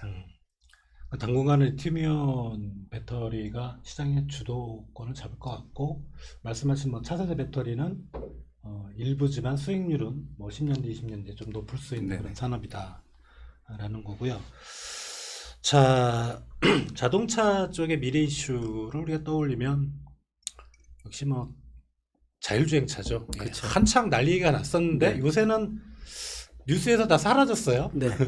이게 과연 자동차 산업의 미래, 자율주행, AI 뭐 이런 것들의 이슈가 어떤 방향으로 흐르고 있는지 좀 설명해 주셨으면 좋겠습니다. 뭐 양면적으로 보시면 좋을 것 같아요. 물론 이제 가장 충격 줬던 게 10년 동안 진행했던 애플카의 포기가 가장 세계적인 이슈였었거든요. 워낙 이제 애플카 만든다고 10년 전에 생각을 해보세요. 난리 났지 않습니까? 현대기아도 들어가면 현대기아 그 얘기 나면 주가가 5% 올라가고 뭐 도요타가 올라가면 도요타 5% 올라가고 그게 엊그제거든요. 근데 결국은 이제 그거 진행을 하다가 이번에 포기다. 그래서 아까도 말씀드렸지만 연기라고 저는 보고 있어요. 기술의 성숙도가 레벨 4의 수준이 돼야지 지금 만드는 휴대폰에다 바퀴 붙여서 움직이는 애플카가 나올 수가 있는데 그걸 준비를 여러 기업에서 진행을 했었고 아까 말씀드린 폭스콘이 이제 애플카 위탁 생산하다 보니까 그 노하우가 많이 쌓여서 전기차 시작을 한 지 8년이 넘었습니다. 그래서 이미 양산 모델로 판매도 진행을 하고 있고 아까 말씀드린 완성도가 굉장히 뛰어나죠. 근데 자율주행에 대한 부분들은 굉장히 고민이 많은 겁니다. 지금 뭐 아시겠지만 모든 과학기술의 총합이 자율주행이거든요. 뭐 레벨 0부터 5까지 6단계로 되어 있는데 지금 현재 나오는 거는 아무리 높아도 레벨 3 정도지 그 이상 레벨 4라고 얘기하면 딱 거짓말이라고 보시면 돼요. 폭우, 폭설, 먼지가 많은 오프로드, 야밤 심야 시간 또 뭐 광화문에다가 러시아의 시간에 자율주행차 올리면 먹통이 돼버리거든요. 아무것도 못합니다. 차로 변경도 쉽지가 않거든요. 이제 그런 측면에서는 자율주행이 완성도 깊게 나오기 위해서는 시간이 좀 더 많이 걸려서 그러다 보니까 최근에 들어와서 포기하는 기업도 늘어났어요. 아, 자율주행 아직 이 투자 대비해서 기술 성숙도가 나오려면 시장이 멀었다 이렇게 보고 있거든요. 레벨 5 하게 되면 사람이 타건 안 타건 100% 완전히 안전하게 목적지까지 빠르게 이동시켜주는 거니까 레벨 5는 핑크빛으로 놔두시면 돼요. 구현이 안 됩니다. 레벨 4부터 자율주행이거든요. 레벨 4라는 것은 목적지까지 빠르게 가는데 비상시에만 사람이 개입하는 겁니다. 그러니까 레벨 4가 진정한 자율주행차라고 보고 있고 레벨 3까지는 운전 보조 기능이고 사고 나면 본인의 책임입니다. 이미 테슬라 오토파일럿 또는 풀셀프 드라이빙 미국에서 사고 나서 100명 이상 죽었거든요. 죽어도 보험 처리되고 그렇게 끝나는 건데 뭐 아시겠지만 테슬라는 센서 자체를 카메라만 7대 가지고 쓰다 보니까 한계가 있어요. 원래는 라이다를 써야 되거든요. 라이다 센서, 초음파, 레이더, 카메라 4가지를 섞거든요. 이걸 장점을 어떻게 부각시키냐에 대해서 개발 방향이 조금씩 틀려요. 그리고 200m 이내뿐이 안 되니까 5G 같은 걸 통해서 지능형 CITS 이런 것들이 이제 구현이 돼서 융합적으로 하면서 방향과 속도 뭐 이런 것들이 모두 좌우가 되는 건데 말은 쉽지 이게 굉장히 어려운 거 아닙니까? 근데 이제 그러다 보니까 지금 최근에 들어와서 아까 말씀드린 대로 애플카 뭐 포기다 뭐 이런 얘기 나오고 있지만은 상대적으로 더 강하는 기업들도 드러나고 있어요. 며칠 전에 뉴스 나오겠지만 현대차 같은 경우에도 미국의 이 3, 4위권에 들어가는 기술을 갖고 있는 미국의 앱티브하고 합작으로 만든 게 모셔널이지 않습니까? 지금 1조 2천억 유상증자 결정을 해서 진행 중에 있고요. 그래서 뭐 이번에 베이징 모터쇼도 그랬지만은 중국 같은 경우에는 더 강화를 시키고 있거든요. 왜? 결국은 전기차라는 것은 아까 말씀드린 대로 누구든지 다 만드는 상태로 바뀔 거예요. 그러면 여기다가 천의 얼굴을 가지려면은 생성형 인공지능을 포함한 자율주행 알고리즘을 어떻게 구현하는 자가 비즈니스 모델 중에서 핵심적으로 폭발적으로 늘어날 수가 있거든요. 그리고 지금 자율주행이 레벨 3라고 얘기를 하고 있지만은 꼭 차에다만 적용하는 건 아니거든요. 예를 들어서 이걸 응용할 때 엄청납니다. 예를 들어서 풀파킹 시스템, 오토발렛이죠. 뭐 이런 것부터 시작을 해서 또 대규모 아파트 단지나 관광 지역에 시속 30에서 40km 정도 저속으로 움직이는 11인승 마이크로버스 같은 경우에는 완성도 기술은 떨어지지만 속도가 느리기 때문에 사고의 가능성 전혀 없습니다. 또 세계적으로 우리나라도 마찬가지지만 고령자 급증하고 있어서 지금 고령자 사고도 급증하는 게 기기 조절이나 판단 능력이 떨어지거든요. 그러면 차에 있는 예를 들어서 자율주행 기술이 우리 주인님 상태가 안 좋으시구나. 기기 조작해서 핸들 꺾고 제동하고 능동식 안전장치가 탑재가 의무화되거든요. 근데 이런 것들이 자율주행에서 나오는 각종 기술을 응용할 수 있는 거고 또 완성도 떨어지지만 또 UAM에서 공중에는 아무도 없기 때문에 적용하기도 좋고 이런 것들이 무궁무진하다는 겁니다. 엄청나거든요, 시장이요.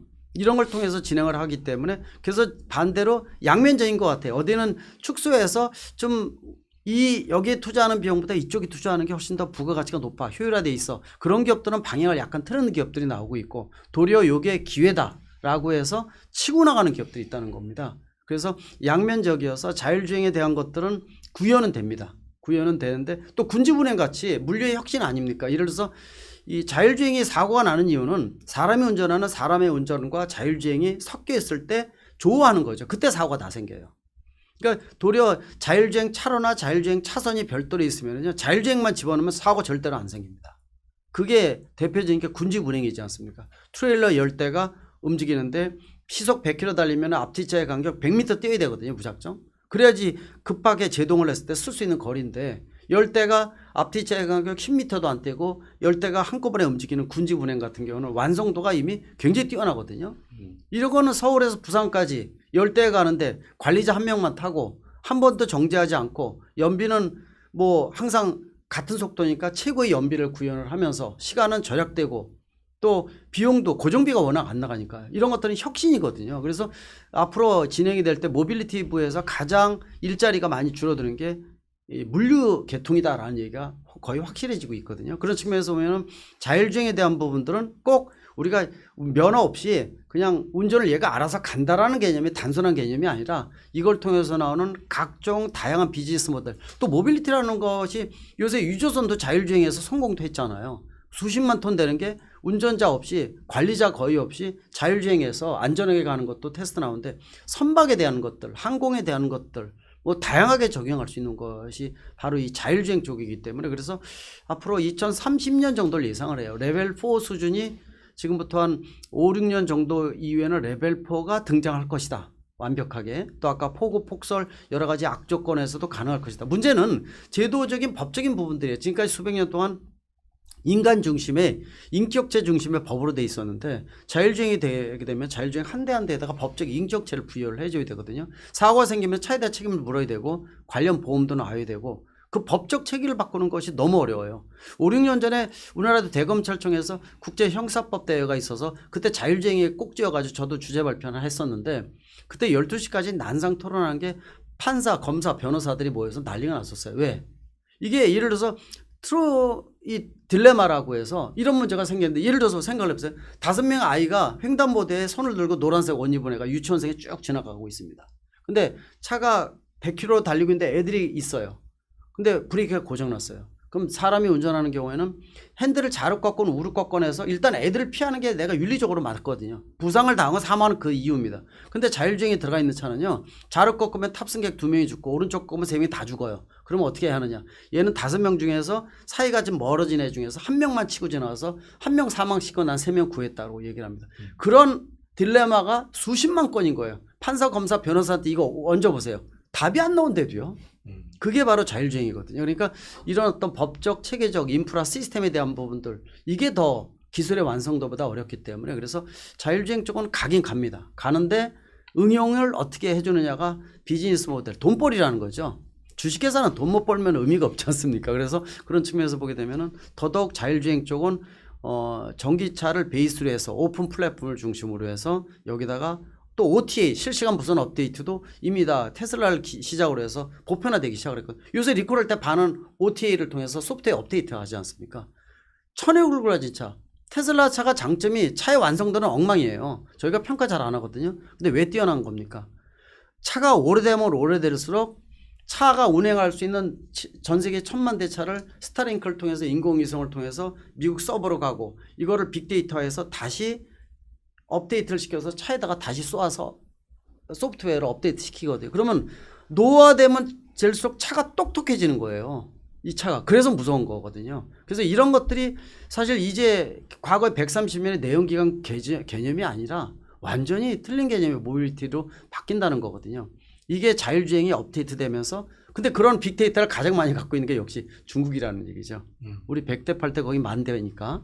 그래서 그런 측면에서 보면은 아마 글로벌 시장의 경쟁력은 또 자율주행 또 인공지능이 포함된 알고리즘 회사. 그래서 미래의 꼭지점, 피라미드의 꼭지점은 소프트웨어 알고리즘 회사가 모빌리티를 지배한다라는 게 거의 확실시 돼가고 있어서 현대차 그룹도 SDV, 소프트웨어 디파인드 비클 뒤집어졌잖아요. 그것 때문에. 그래서 수장도 다 바꾸고 소프트웨어 회사로 탈바꿈 안 하면 우리 죽는다라는 것이 하나의 공식이기 때문에 그래서 미국의 가파와 중국의 베스 싸움이다 이런 얘기 하지 않습니까? 가파, GAFA, 구글, 애플, 페이스북, 아마존닷컴 얘기를 하고 있고 베스는 바이두, 알리바바, 텐젠트, 파웨이거든. 소프트웨어 회사입니다.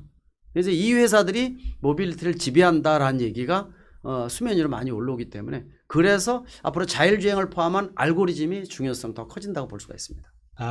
이제는 시각을 좀 바깥으로 바다 건너 이제 미국으로 좀 넘겨보겠습니다. 이제 제가 무슨 질문을 드릴지 아실 것 같아요. 개인적으로는 참 좋아합니다. 성격이 화끈하고 항상 언행일체예요. 자기가 뱉은 말은 반드시 이제 실행하는 트럼프 얘긴데요. 그러니까 트럼프와 바이든이 뭐 우리나라도 뭐 한 치 앞을 내다볼 수 없는 게 정치인데 사실 뭐 누가 될지는 모르는데 올해 11월에 다시 리턴 매치가 있는데 이게 만약에 트럼프가 되면 트럼프의 여러 가지 그동안에 이제 얘기들이 있습니다. 뭐 중국산 제품에 대해서 60% 관세를 때리겠다.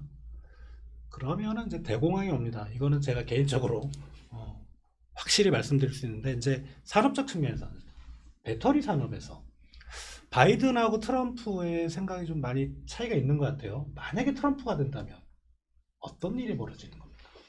그러니까 최근에 이제 트럼프한테 확률이 조금씩 올라가고 이러면서 더 이제 이슈가 있었는데요. 일단 공식적인 입장은 법으로 만든 것을 행정부가 쉽게 틀 수는 없다. 원칙적으로는. 그 IRA. IRA가 대표적인 거죠. 왜냐하면 IRA 기본 근간은 중국은 때리고 중국은 채찍에 우리는 당근을 주는 제도입니다. 뭐 명실공히 확실하죠. 그게 아니었다면 우리나라가 인산철 배터리를 늦춰졌지만 한다고 안 했을 겁니다. 왜냐하면 뭐 가격 경쟁력이나 특히나 거기에 가장 중요한 양극재인 인산철 양극재가 100% 중국산밖에 없기 때문에 그거를 팔 데가 없습니다. 가격으로 본다면. 근데 미국에 한해서만 중국의 인산철 배터리가 포함된 전기차든 그게 들어간다면 일단 관세 한 20% 이렇게 떨어 맞고 우리나라 같은 경우는 만들어서 팔면은 이때는 첨단 제조 세액 공제 AMPC로 꽤 많이 받죠. 7,500원과 1,000만 원 정도 받고 또 전기차 차주는 또 1,000만 원을 받게 되는 여러 가지 장점이 있어서 이제 국내 양극재 기업이나 전지사가 인산철 한단 말이죠. 근데 만약에 트럼프는 이제 법적으로 뭐 할 수는 없다 하더라도 현실적으로 친환경 정책을 후퇴함으로 인해서 또는 일반 엔진차의 법이나 규제를 완화시키는 방향으로 전기차 수요를 억지로 둔화시키는 정책을 쓸 수는 있습니다. 그럼 결국 그게 저 입장이나 전기차는 결국 거기서 손해인 거죠. 그렇다 그래서 제가 믿는 건 트럼프가 그렇다 미국, 중국하고 친해질 것 같지는 않습니다. 따라서 그 전까지는 중국 채찍 10대, 우리 당근 10개였다면 아마 트럼프로 바뀐다면 우리 채찍 10대 대신 중국은 채찍 한 100대쯤 되겠죠. 그 우리한테가 어쨌든 우리는 중국하고만 경쟁해서 살아남으면 되기 때문에 좀 유리한 면은 있지만 결국 우리가 여러 가지 당근으로 인해서 미국의 선제적인 투자한 것들이 상당히 많은데 이게 채찍으로 바뀌게 되면 저희도 많이 아프긴 합니다. 어쩔 수 없는 부분들이고요. 두 번째로는 최근에 이제 IRA가 FOC 규정까지 확실히 되면서 제가 개인적으로 불안해하는 거는 중국 입장에서는 불확실성 때문에 미국의 우회나 여러 가지 방법으로 진입을 못 해왔었습니다. 결정이 안 났기 때문에. 근데 그게 결정이 났기 때문에 지금 어떤 방식으로 야 기술 다 줄게 니네가 가져가서 생산 다 해 라는 방식으로 지분율 25% 이하로 해서 진출을 할 수 있는 스케줄링을 할 수가 있게 됐습니다. 중국은 아시아 특성상 뭐 5년 뒤, 10년 뒤에 미국 시장에서 우리가 먹겠다는 작전이 아니라 수십 년 뒤에 미국 시장에 중국이 진출해서 그 이후에 안정적으로 가기 위해서 진출할 수 있고 그거를 중국 정부가 비공식적으로 많이 지원해 줄 겁니다. 따라서 그런 식으로 들어가면 아마 중국도 그렇고 우리나라도 마찬가지일 텐데요. 과연 미국 사람들이 우리가 주는 또는 중국이 주는 기술을 가지고 생산을 안정적으로 할 수 있을 것이냐. 그게 현실적으로 쉽지 않다는 거죠. 배터리라는 것이 만들면 되게 쉽게 만들어집니다. 부품도 몇 개 없고요. 반도체에 대비해서 난이도가 얼핏 보면 되게 낮아 보일 수 있습니다. 당장 좀만 교육 받으시면 이렇게 괜찮은 배터리를 만들 수 있고요. 몇백 번 써도 성능이 꽤 유지됩니다. 근데 왜 어렵다고 하느냐? 일단 말씀드렸다시피 이익률이 너무 낮기 때문에 수율이 최소한 90% 가능하면 95% 이상 올리지 않으면 만드는 족족 손해가 납니다. 그리고 또 하나는 핸드폰이나 이런 거에는 배터리가 하나만 들어가서 편차가 있어도 크게 문제는 없겠지만 전기차나 ESA에는 몇백 개, 몇천 개의 셀이 직렬, 병렬로 들어갑니다. 저는 이거는 이제 줄다리기 할 때 표현하는데 줄다리기 할 때 내 앞에나 내 뒤가 힘 못 쓰는 사람이 있으면 거의 지죠. 이게 줄다리기에서 가장 중요한 건 항상 똑같은 힘으로 똑같이 당기는 것이 가장 중요합니다. 따라서 몇백 개의 셀, 몇천 개의 셀이 아주 하나의 셀처럼 완벽하게 일치하게 움직이게 해야만이 최종 배터리 제품의 성능과 안전성, 효율성을 담보할 수 있습니다. 따라서 품질 관리가 가장 중요하고요. 그런 면에 있어서의 지금 그걸 구현하는 거가 우리나라가 가장 좀 앞서 있지만 중국, 일본 정도밖에는 아직까지는 없습니다.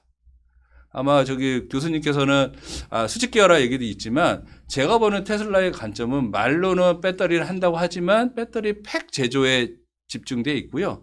셀도 하고 있는 취지는 뭐냐면 우리도 할 수 있으니까 예를 들어서 4680이라 말씀드리면 우리도 할 수 있는데 우리가 만들면 솔직히 수율 좀 안 좋고 우리가 만드는 게 돈이 안 되고 니네 더 훨씬 잘하는 파나소닉이나 LG 엔솔이 훨씬 더 저렴하게 훨씬 더 성능 좋게 만들어 오면 우리가 다 사줄게 라는 제스처라고 저는 보고 있습니다.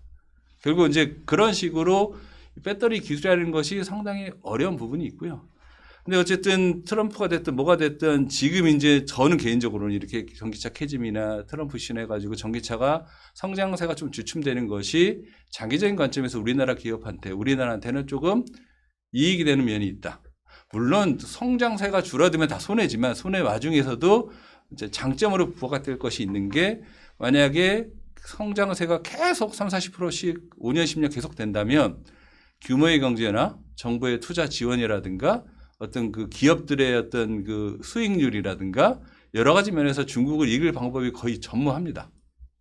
지금 이렇게 약간 숨 고르기가 되는 시점에 왔을 때 이제 기술로 경쟁할 수 있게 됐고요.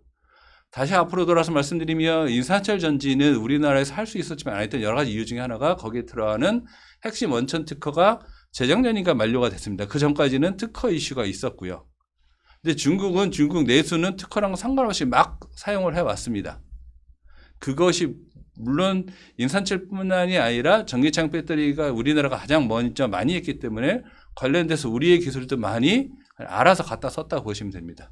따라서 국내에 퇴역하신 분들이 다 중국에 넘어가가지고 그쪽을 많이 도와주고 많이 성장시킨 것도 있었죠. 아마 최근에 기사 보셨을 겁니다. LG 엔솔에서 기술 경쟁을 하겠다. 지금까지 중국 내수는 못 건드렸지만 유럽에 나오고 미국에 나올 거로 예상되는 언젠가 그런 중국산 배터리 제품에 대해서 너네들 그만큼의 기술적으로 카피를 했다면 거기에 맞춰서 뭐 돈을 내든 뭘 하든 어쨌든 그 기술 경쟁할 수 있는 토대를 지금 마련을 하고 있습니다. 그런 면에서 이젠 숨고르기도 됐고 당장 한 뭐 1년 반년은 좀 힘들겠지만 장기적인 관점에서는 우리가 중국을 앞서 나가 있는 거를 좀 더 유지할 수 있는 여러 가지 좋은 기회를 하나를 바이든이 됐든 트럼프가 됐든 기회를 계속 제공해 줄 거다. 저는 그렇게 보고 있습니다. 네. 우리 이제 자동차 수출 우리 자동차 현대기아가 이제 바깥에 생산하는 부분도 많지만 우리 수출만 딱 놓고 보면 절반이 미국 시장으로 가더라고요. 네. 똑같은 질문입니다만 트럼프가 되면 예. 뭐 전기차 내연기관차 이슈도 있을 것 같고 또 하나는 이제 캐나다하고 멕시코하고 미국하고 맺은 나프타 협정 이것도 인정을 안 하겠다. 즉 우리 이제 제가 알기로는 이제 미국에 있는 우리 기업들 공장이 멕시코에 있는 부품을 갖다 쓰는 네. 경우가 꽤 있거든요. 그러면 상당히 공급망도 불안해질 수 있고 만약에 트럼프가 된다면 우리 기업들한테는 어떤 그런 어려움이 있을까요? 장단점이 교체될 것으로 보고 있습니다. 그 트럼프가 처음도 아니고 좀 재선이기 때문에 한번 4년 겪어봤거든요. 그래서 어떤 스타일인지를 확실히 알고 장사꾼이구나라는 건 아는데 조금 주지만 줄 건 확실히 준다는 거거든요. 그 부분들을 얼마큼 극대화시켜 주느냐가 앞으로 굉장히 중요할 것 같아요. 트럼프 리스크, 트럼프 공포라고 얘기를 하는데 그래서 기업이나 국가 차원에서 플랜 B가 다 있더라고요. 지금 뭐 요 사람은 여기에 맞춰서 아까 수석께서 말씀하신 대로 IRA 같은 경우에도 뭐 폐기는 불가능하고 수정은 할 수 있겠죠. 행정부 차원에서 또 뭐 아까 FEOC도 뭐 좀 더 고민을 하게 만든다든지 등등 아마 변수들을 마련해서 진행을 하지만은 수정 정도는 가능하지만 폐기는 불가능하다나. 그러나 이제 기존에 한 4년 동안 이미 진행을 할 때 세후 기후변화 협약 이런 거 탈퇴부터 시작해서 워낙 석유 자원을 좋아하고 재생에너지 뭐 태양광이라든지 이런 부분들은 보조금에 대한 얘기도 좀 얘기 나오고 있고 문제는 대한민국 배터리 3사가 움직이지 않으면 미국의 빅3도 전기차는 못 움직인다는 거거든요.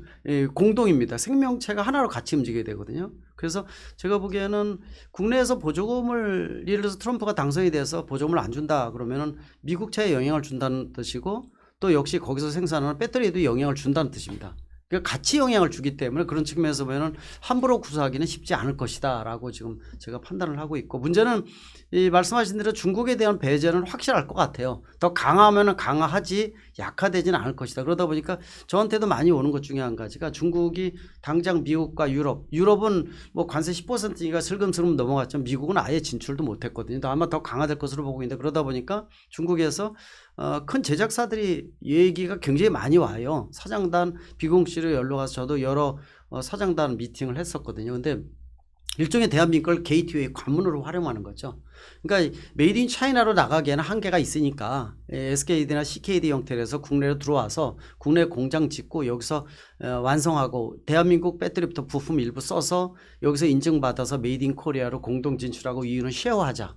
이 모델이 굉장히 많습니다. 그러니까 징검다리 쓰자는 얘기죠. 그럴 경우에는 우리 입장에서도 뭐 싫을 건 없거든요. 그런데 그쪽에 장점도 있고 뭐 아시겠지만 충전기도 국내 기술 괜찮지만은 파워 모듈 들어가는 거 100% 중국산이거든요. 국내 생산 못하는 게 아니라 생산해봤자 가격이 5분의 1, 10분의 1이기 때문에 경쟁력이 안 됩니다. 도저히. 그러니까 가져올 건 가지고 오고 우리의 강점 넣어서 이유는 나누자라는 모델에 대해서 싫은 건 아니라는 거거든요. 그래서 아마 그런 그림이 나오지 않을까 하는 측면에서 뭐 트럼프가 당선이 돼도 기조가 있고 또 이 부분들을 얼마큼 극대화시켜서 분야별로 우리가 인센티브를 어떻게 끌어들이냐가 관건으로 보고 있기 때문에 도리어 그런 얘기도 있습니다. 일각에서는 도리어 트럼프가 되면은 도리어 장사하기에 도리어 편해라는 얘기도 일각이 있어요. 예, 뭐 국방 쪽도 마찬가지로 주한미군 얘기 나오지만 반대되는 이 부가가치도 굉장히 크거든요. 그런 측면에서 도리어 이 기회를 흔들어주는 또 중국은 배제하면서 중국이 배제된다는 얘기는 대한민국의 기회는 늘어난다는 뜻이기 때문에 글로벌 시장에 도요타나 일본 차가 싸우는 거지만은 전기차나 이런 모델 배터리 쪽은 중국하고 싸우는 거거든요. 결국은. 그래서 중국의 배제가 커지면 클수록 우리는 기회가 된다는 측면에서 아까 정확하게 말씀하셨죠. 우리는 채찍 맞아도 거기는 10배, 20배 맞는다라는 얘기 제일 정확할 것 같아요. 그런 측면에서 트럼프 리스크가 도리어 트럼프의 기회가 된다라는 것도 굉장히 중요해서 아마 플랜 B가 더 그림이 더 좋은 그림이 나오지 않을까라는 거 있는데 일단은 트럼프 리스크, 트럼프 공포는 어디든지 어떤 분야든지 다 갖고 미국이 세계 대통령이다 보니까 각 분야별 전쟁 치르고 있는 국가는 더더욱 뭐 고민이 많은 거예요. 극과 극이 되는 건데 대한민국 경제 입장에서는 잘 활용하면 도리어 도움이 된다라는 측면. 아마 이것도 한번 위기가 기회다라고 말씀드리고 싶습니다. 네, 상당히 오랜 시간 동안 이제 자동차와 배터리 산업에 대해서 많은 얘기를 나눠봤는데요. 이제 마무리하는 측면에서 배터리 산업의 입장에서 우리 배터리 기업들이 정말 뭐 삼성전자, SK하이닉스처럼 정말 이제 글로벌 시장에서 막 치고 올라 지금 잘하고 있지만 어떻게 해야 되는지 뭐 정부 입장도 좋고 기업 입장도 좋고 좀 조언을 부탁드립니다. 예, 그러니까 뭐 잘 해왔고요. 그리고 계속 더 지속돼야 됩니다. 이게 리튬이온 배터리라는 것이 이제 배터리로 봤을 때 거의 기능적으로 성능적으로 더 이상의 더 고성능을 하는 배터리는 존재하지 않습니다. 따라서 리튬이온이라는 것을 쓰는 배터리로 수백 년을 갈 수밖에 없는 부분입니다. 그렇기 때문에 결국 우리는 뭐 과연 뭘 해야 되느냐? 그럼 우리나라가 유일하게 가장 강점 있는 게 뭐냐 하면 결국 질적 인력밖에 없습니다. 근데 다른 분야가 다르게 우리나라 배터리 인력은 뭐 반도체나 다른 데들은 선진국이나 다른 분야에서 뭐 해외에서 수입한다라는 거 얘기 나올 수 있지만 우리는 배터리의 전문가들은 다 한국밖에 없고 일본은 벌써 좀 뒤쳐져 왔고 있으면 중국밖에 없습니다. 근데 중국하고 경쟁해야 되는데 중국 인력을 수입해서 쓸 수는 없겠죠. 따라서 국내에서 키워서 해야 되는데 그게 대부분의 또 상당수의 사람들이 해외 배터리 기업들이 우리나라 인력을 무지 선호하고 사랑하고 있기 때문에 인력 유출권도 꽤 많이 심각합니다. 다행히도 이게 지금 뭐 국가 첨단 전략 산업으로 선정이 되고 반도체 다음으로 배터리가 각광을 받는 시대가 됐습니다. 제 기억에 원래 이 산업 쪽에는 산업기술 뭐 25대 산업기술인이 얘기를 많이 해왔습니다. 19년도까지 25대 산업기술에 배터리가 없었습니다. 말도 안 되는 얘기였죠. 근데 지금 한 5년 사이에 반도체 다음으로의 대접을 받는 꽤 규모가 큰 산업으로 변모를 하고 왔고요. 이 인력 양성도 반도체보다는 많이 아직도 부족합니다만 최근 몇 년간 급격히 많이 늘었습니다. 그래서 그런 쪽의 지원은 충분히 계속 지원이 될 필요하고 한 가지 말씀드리고 싶은 건 계속 말씀드리자면 배터리라는 기술이 잠깐 몇 년 배운다고 해결되는 게 아니라 수십 년의 업력이 되게 중요한 기술입니다. 따라서 이런 투자들이 몇 년 동안이 지속된 게 아니라 장기적인 계획을 가지고 지속적으로 인력을 양성하는 것들이 매우 많이 중요하다. 연구개발 인력뿐만이 아니라 생산 인력도 많이 중요합니다. 지금 결국 어쩔 수 없이 해외 생산 라인에 현지 인력 쓰는 거에 대한 문제점이 많이 노출이 되고 있어서 자동화를 통해서 인력을 줄이기는 있지만 국내의 사람들을 많이 해외에 파견식으로 많이 해소를 하고 있습니다. 따라서 그렇게 생산 인력도 많이 기술 개발, 많이 이제 인력에 대한 투자가 지속돼야 되고요. 마지막으로 저희 마침 다행히도 반도체와 디스플레이 2021 분야의 특화 단지가 선정이 됐고 배터리 분야의 특화 단지가 무려 4개나 선정이 됐습니다. 충북, 새만금, 울산, 포항이 됐죠. 이 지역에 있어서 특히나 소재 부품사들의 현지 투자가 꽤 많이 늘어났는데 비해서 인력 수급에 너무 많은 애로를 겪고는 있습니다. 따라서 그런 지역에서도의 인력 수급을 원활할 수 있는 것들에 대한 정책도 추가적으로 좀 병행이 필요하다고 말씀드리겠습니다. 네. 현대기아차가 벤츠를 뛰어넘으려면 네. 어떻게 해야 됩니까? 뭐 해야 될 과제가 진짜 많다고 보고 있습니다. 지금 뭐 성소께서 말씀하신 대로 굉장히 고민이 많을 것 같아요. 뭐냐면 이게 1, 2년 가지고 되는 부분들은 아니거든요. 우리의 강점을 얼마큼 살려서 차별화시키고 반걸음 한 걸음 앞선 이 퍼스트 무버가 되느냐가 굉장히 중요할 것 같아요. 뭐 지금의 모빌리티 산업은 모두 융합 산업이거든요. 특히 이제 우리의 강점을 갖고 있는 뭐 디스플레이나 배터리, 반도체, 또 전기차 이런 어떤 전체적인 부분들을 얼마큼 시너지를 내느냐가 굉장히 중요한데 중장기적으로 잘 봐야 될 것 같아요. 이 대한민국은 정권이 바뀌게 되면 그림이 너무 많이 바뀌는 부분들이 많거든요. 최근에 뭐 R&D에 대한 부분들도 저도 칼럼이나 방송에서 욕도 엄청 많이 했었는데 제가 진행하고 있던 대표 프로그램들이 전국적인 프로그램이 엎어진 것도 있어서 굉장히 심각합니다. 지금 아까 배터리 전문 인력 말씀하셨지만 전 대학에 있다 보니까 각 대학에서 배터리부터 반도체 또 전기차 같은 시스템을 교육시키는 기관이요 엉망진창입니다. 사실은 R&D만 있는 게 아니라 아까 중간 과정, 셀에서 모듈 패키지화하는 과정도 또 BMS 설계라든지 알고리즘 이런 것들이 굉장히 어려운 부분이고 2, 3년 배운다고 되는 게 아니거든요. 전문적으로 공부를 하고 10년이 돼야지 제대로 쓸만한 인재가 되거든요. 그런 측면에서 보면은 지금 하고 있는 과정이 너무 주목구가 많다는 겁니다. 체계적으로 안 돼 있어요. 전기차만 하더라도 지금 전국에 이 자동차 관련 학과가 많은데 3,000명 교수들 중에서 99%가 내연기관 공부한 분들이에요. 배터리 엔진 변속기 빼고 배터리 모터 넣으면 멍하거든요. 교육을 못 받았거든요. 그러면 인스트럭터 교육부터 시켜야 되는데 시켜야 될 교육기관이 없습니다. 거기다가 전기차가 없어요. 사주는 것도 아니거든요. 교재도 없습니다.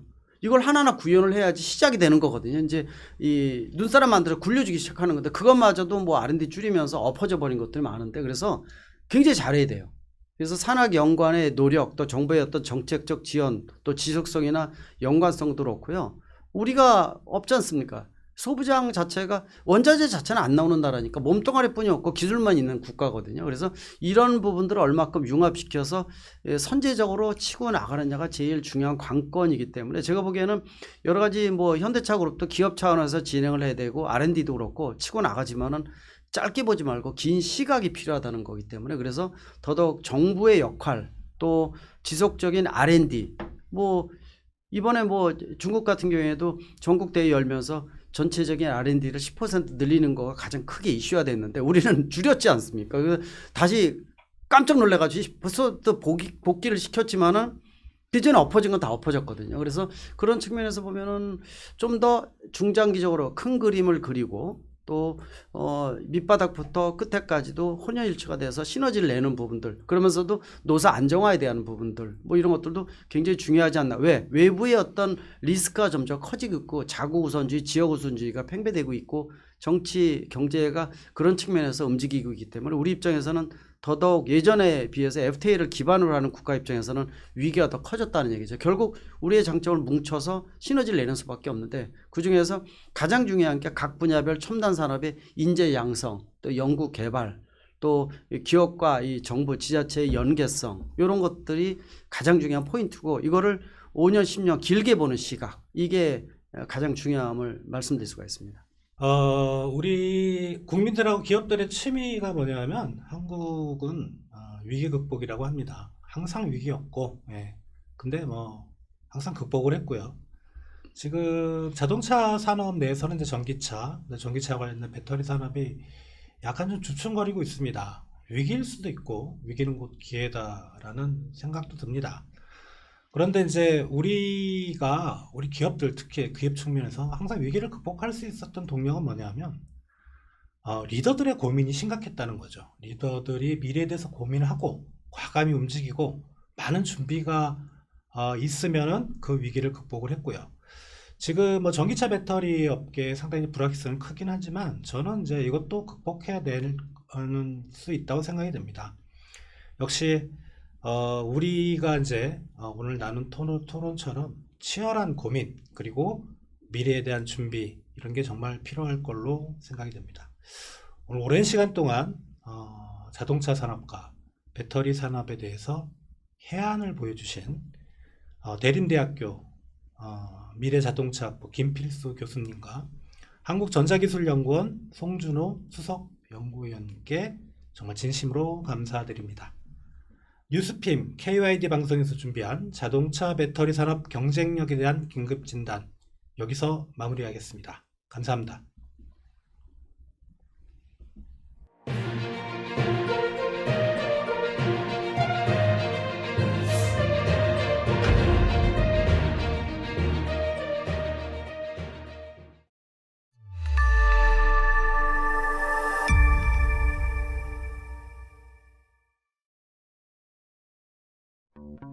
청년 대한민국의 미래 왜 우리는 꼭 실패한 대통령들이 나와야 될까? 우리 자녀 세대에도 물려줘야 될 명백한 도덕적 의무를 갖고 있는데 과연 우리 세대가 그걸 제대로 하고 있느냐? 청년들을 만날 때마다 굉장히 어려운 상황이라는 것을 많이 느낍니다. 아이가 이제 고3이 지나고 나면 무관심해진다는 거예요. 우리가 지금 행동하지 않아서 지금 이대로 그냥 굴러가서 제가 죽어서 누워있을 때 손주가 무덤에 와가지고 할아버지 왜 그러셨어요? 아마 태클도 많이 들어올 거고 장애물도 많을 겁니다. 그런데 이러한 것을 혼자는 극복하기가 어려울 것이고 저는 사실 좀 약간 무거운 마음으로 이 자리에 섰습니다.